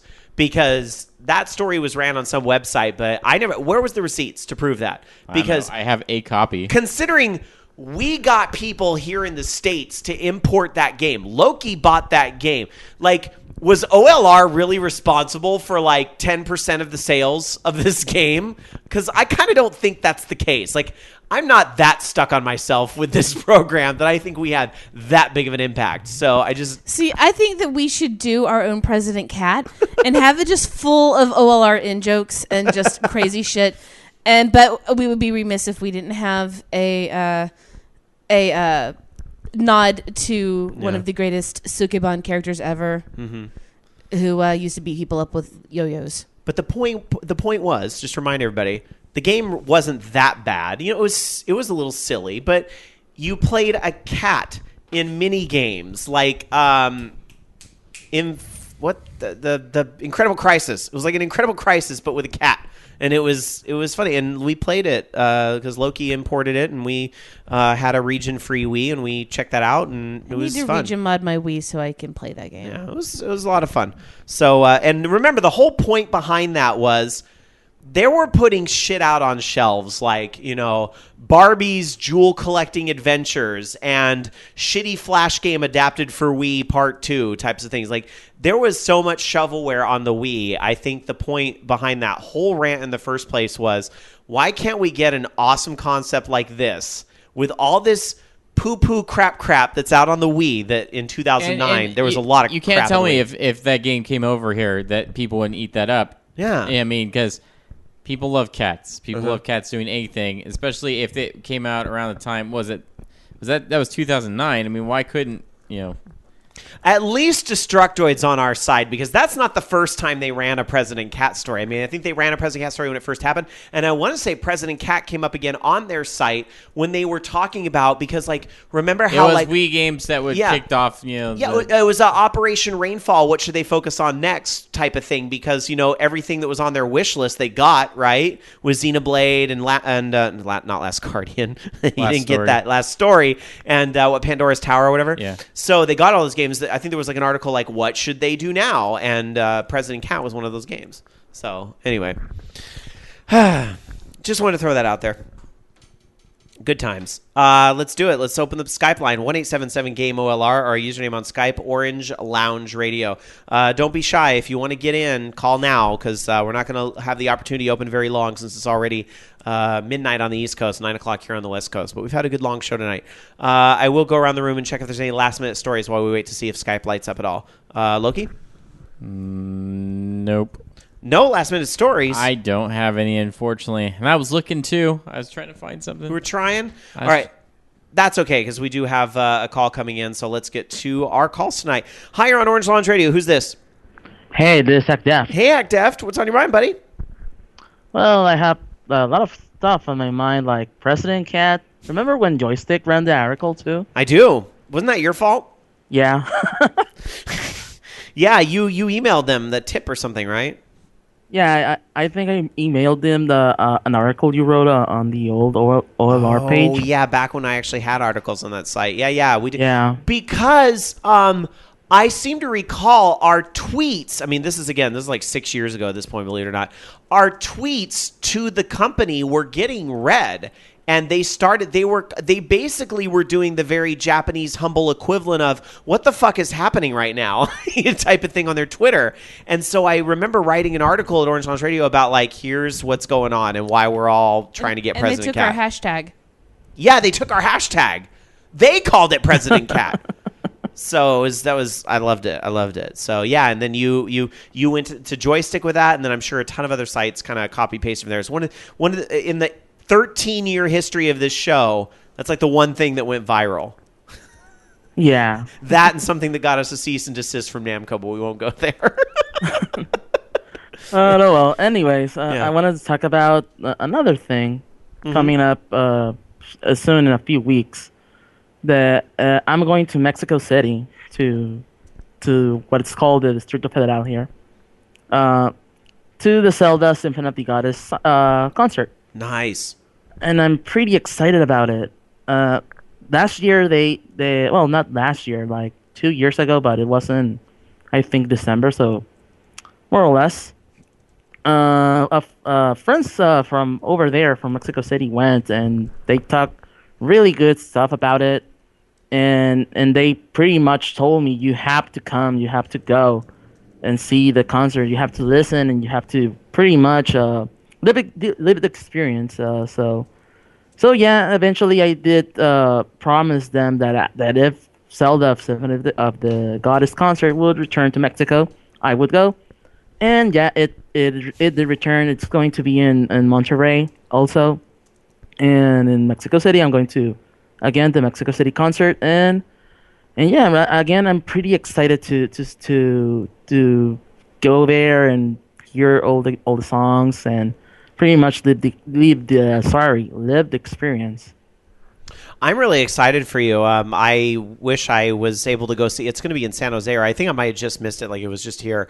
And I wanted to go see it, but just there's so much other stuff going on. I don't always get out to everything. So, but I'm excited to hear that you're going and to get a little wrap up here on the show afterwards. Yeah, definitely. When I go to the concert, I will eventually.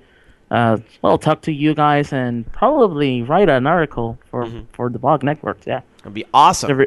The return to I love that song. Hopefully, love it. Hey, I gotta ask while you're on the line. The Wii U had kind of a big release this week. Surely you have something to say about it?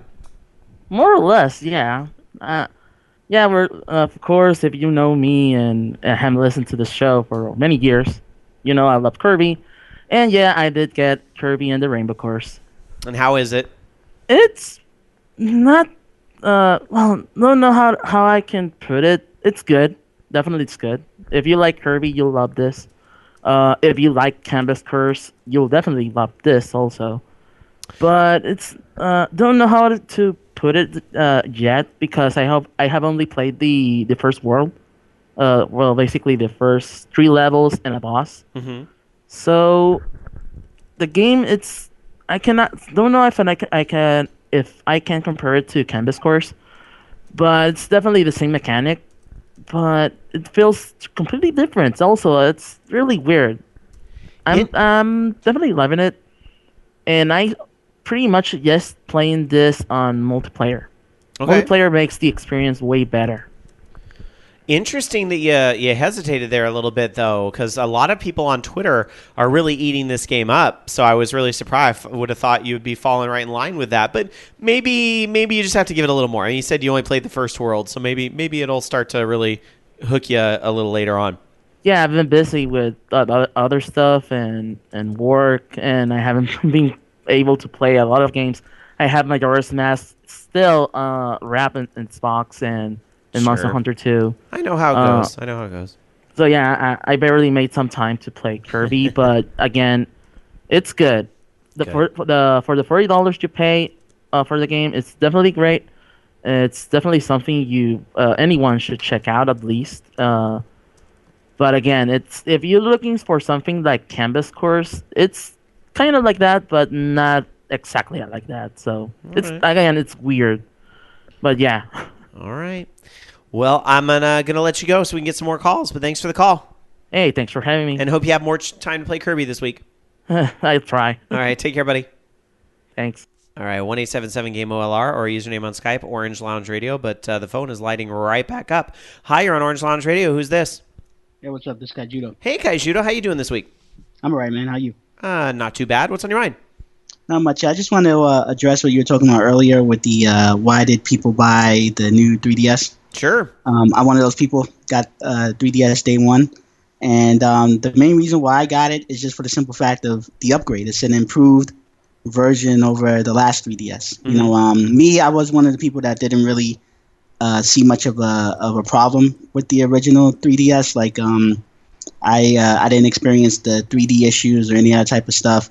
The only thing that I noticed about the original 3DS was how slow some of the games started to become. Like later on when I got into Mario Golf and the new Smash Brothers, like I noticed those games took a really long time to load up. Does the 3DS really, the new 3DS really speed that up? Does Smash? Well, some things that were like laggy with the original are still laggy with the new one. Like Pokemon, one of the issues that people have with Pokemon was when you did 3D battles, the game would lag, and that's still there. I don't know why that couldn't get cleaned up, but Smash Brothers loads pretty fast. Mario Golf is super fast now. You can get through tournaments and read your stats and all that stuff without waiting like almost 2 minutes just to get through the damn game. And I don't know. Those are probably the only games that I tried out. So interesting. You know. I actually didn't realize that the new 3DS. I mean, I knew that the chipset and everything in there was more powerful. Like I knew that, but my I guess assumption was that no game was really utilizing that yet, and that was part of my hesitation, Kaijudo, is that I'm sitting here going, well, there's nothing out in America yet that you have to have the new chipset for. So, and like Loki said, by the time they release Xenoblade here, they'll probably have a Xenoblade 3DS that'll sell out in 5 minutes, right? So I'll wait for something like that. Since I'm not like I already have a Zelda 3DS, and me personally, I prefer that Triforce design way more to Majora's Mask. But that's also because I'm more of a classic Zelda fan than I ever was Majora's Mask. Although I want to give this new one a try. But I digress. I did not realize that it would have that big of an impact on the older games. So, yeah, and people, I think also people are coming at it. It's almost like if you're getting a new system with the, it's going to sound silly to say, but it's like you're getting a new system with the added buttons. You have the new, whatever the hell that is, RZ, LZ, whatever the hell they're going to do later. I mean, they have some functionality with the new, with the Smash Brothers game. It's not that big of a deal, but you can use that button with Smash Brothers. That's to set up your amiibo. And don't forget about the little nipple rubbing button on the side. What do you think of that nipple? The that thing's a nipple, man. It's a freaking nipple. What do you think of the nipple on the 3DS? It's so weird to me. I was tempted to make a YouTube video and hold my 3DS up to like my chest and just start rubbing. Yeah. Yeah, pervert. Yeah, pervert. That's what it is, though. Say how much I love my new 3DS, but yeah, But yeah, that's all that is. But I mean, it works great, and I mean, I'm not I don't know what other games use it other than Monster Hunter, but I play Monster Hunter, so Final Fantasy Explorers use that, and I only know that because Shane let me play his Japanese one, and he had that. But I'm assuming that game has to come out here. I mean, it's Final Fantasy, and Monhun does well enough here, so I would assume that game has to come out here, but maybe it won't. I don't know. I'm waiting for E3.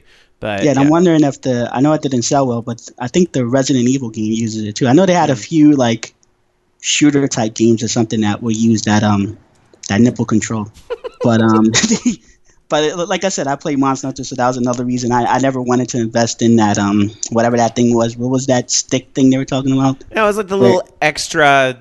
It took batteries, right? That was like the main reason why I didn't want it, was because I was like, wait a minute, this thing takes double A batteries. You got to put double A batteries in this thing. Yeah. And that's why I never bothered with it. So yeah, but so I mean, it's like I said, it's a big upgrade, and plus, I think a lot of people were on the fence and buying the 3DS, because they were hearing, that the 3D is not really that great, and for some people, they were saying it was like a disappointment. So I think some people were on the fence, and after those people heard the improvements, they actually went out and bought it as well. Because I mean, it was selling out everywhere. I was surprised that I got one. I actually had to go to Best Buy and get it that way because GameStop was completely sold out. That 3D enhancement with the head tracking really does work really well, though. I mean, I'll give the system that. For me, though, I just was like, I'm not going to drop that kind of money just for that. That's what I saw as the biggest improvement, and I was like, I don't really use 3D enough or rely on it enough to really do that. But yeah, I mean, that gives me some things to think about. I think ultimately, though, I mean, and I've said this from the very beginning,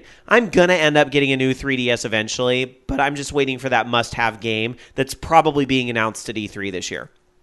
Yeah, I was just going to tell you before I hang up, one of the things that made me realize how good the 3D is, and the 3D is not the biggest draw of this thing. Like, I don't want people thinking that, like if you're not in the 3D, then don't bother with the system. I mean, it goes beyond the 3D. The 3D is not the biggest deal, but I just wanted to mention the 3D because I was playing Smash Brothers, and I can't remember what the level was. I'm playing like one of these cartoon-looking levels, and I'm starting like swat in front of my face because I'm thinking there's like flies flying in front of me, like a little bug, and that's actually coming off of something moving around in the game in the 3D. That's how good the 3D was, and I'm just like, wait a minute, that's not a bug. That's actually in the game. I thought it was like a little gnat or something flying around my screen. What the hell is that?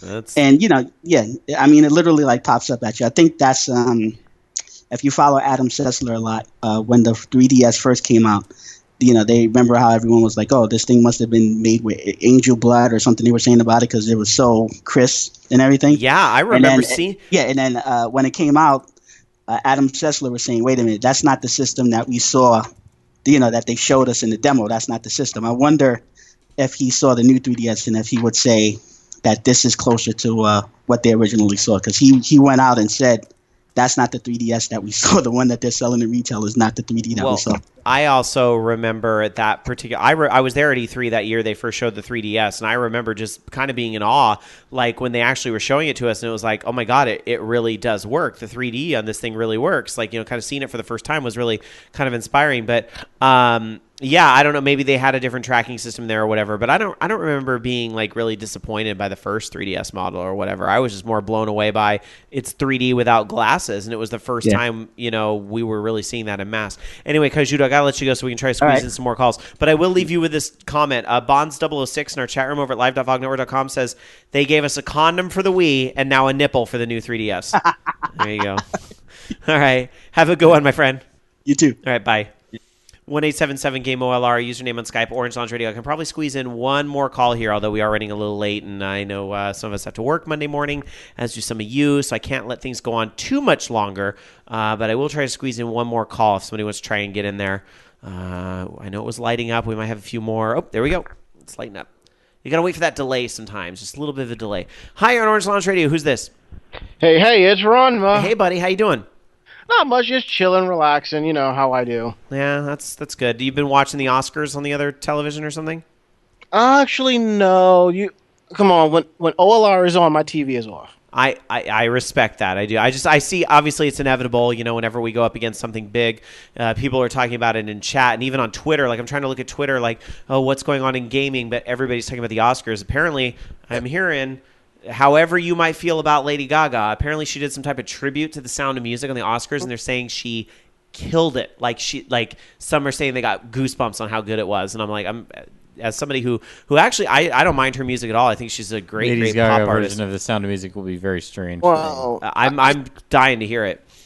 Well, a friend of mine did take like voice acting and singing lessons with her in a class like years ago. And right now on my Facebook, more people are talking more about how the Lego Movie got snubbed, and the live performance of Everything Is Awesome was phenomenal. That's what I keep seeing. Oh, that's cool. Were Tegan and Sarah actually there? Oprah got a Lego Oscar. I want one.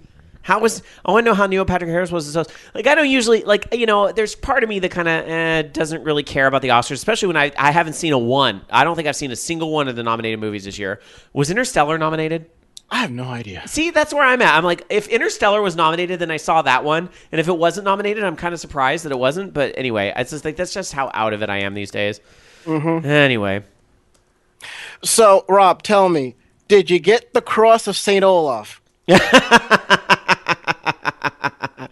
Say my 3 Hail Betty Whites for missing the Oscars tonight, or I'm going to lose my card.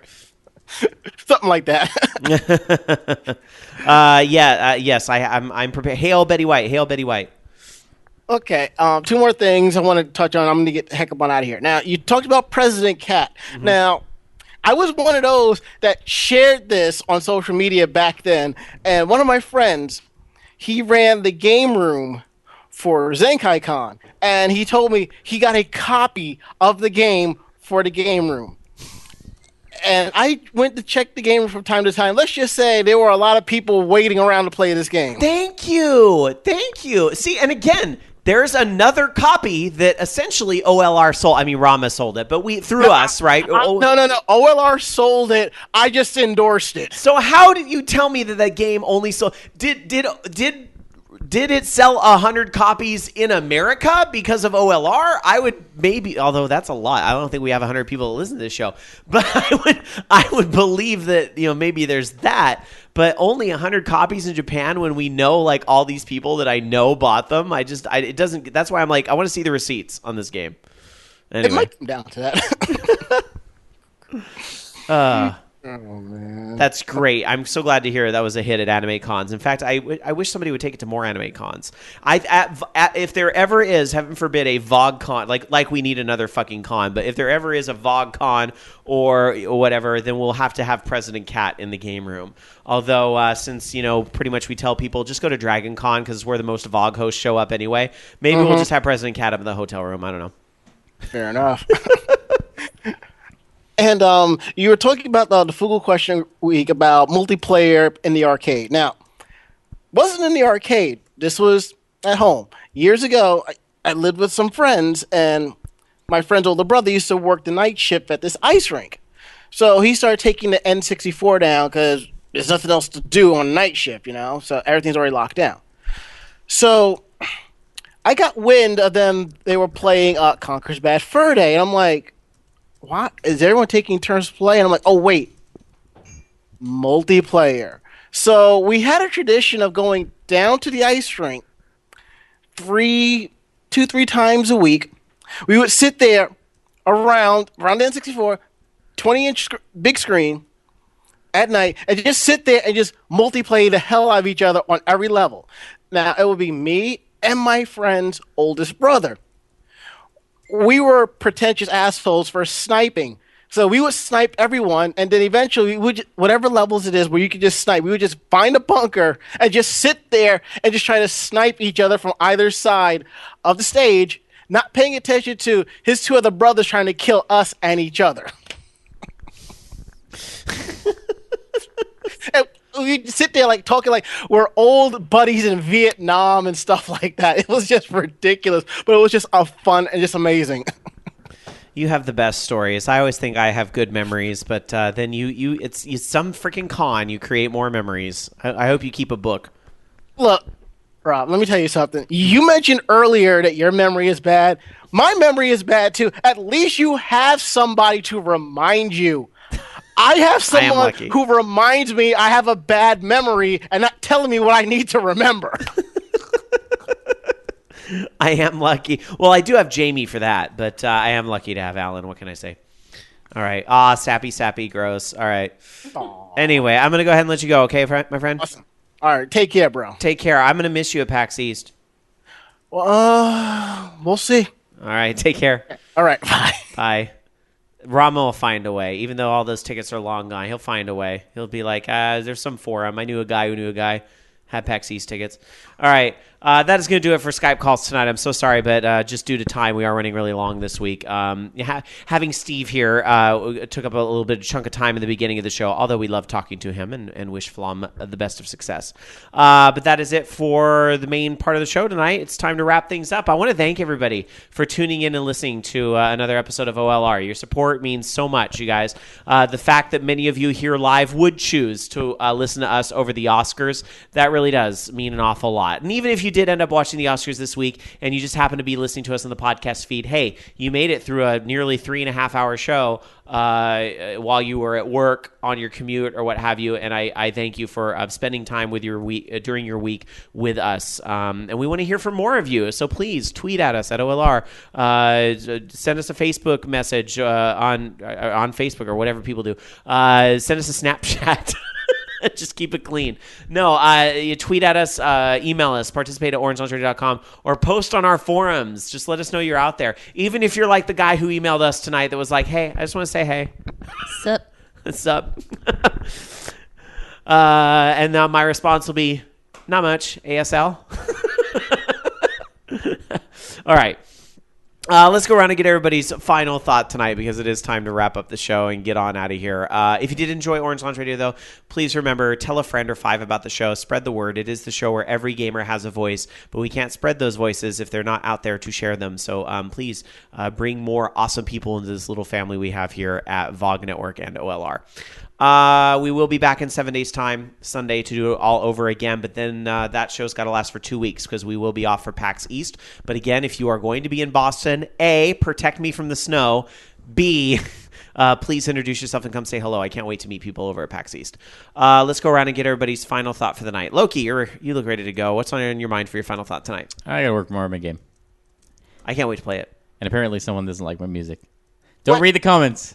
Don't read the comments. And whatever. Would you post a YouTube of it? Oh, I posted several YouTubes about. Oh, the game. yeah. But I thought there was a new one. The music is trash. I'm like, it's kind of that way. Don't read comments. No. The thing is, it's on purpose. It's on purpose. Like a lot of the whole point of that song is supposed to be the artist's vision. It's supposed to be kind of annoying because it's all the things that are wrong with games. But at the same time, I really do like that song actually.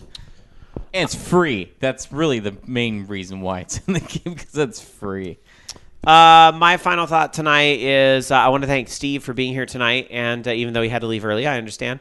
And I want to just thank all you guys again for listening and being a part of the show. You guys make my Sunday nights. And I was talking to somebody again over the weekend about giving up your Sunday nights every single week, and I don't know if I really see it as giving it up. It's just this is how we all get to hang. We give once it up a week.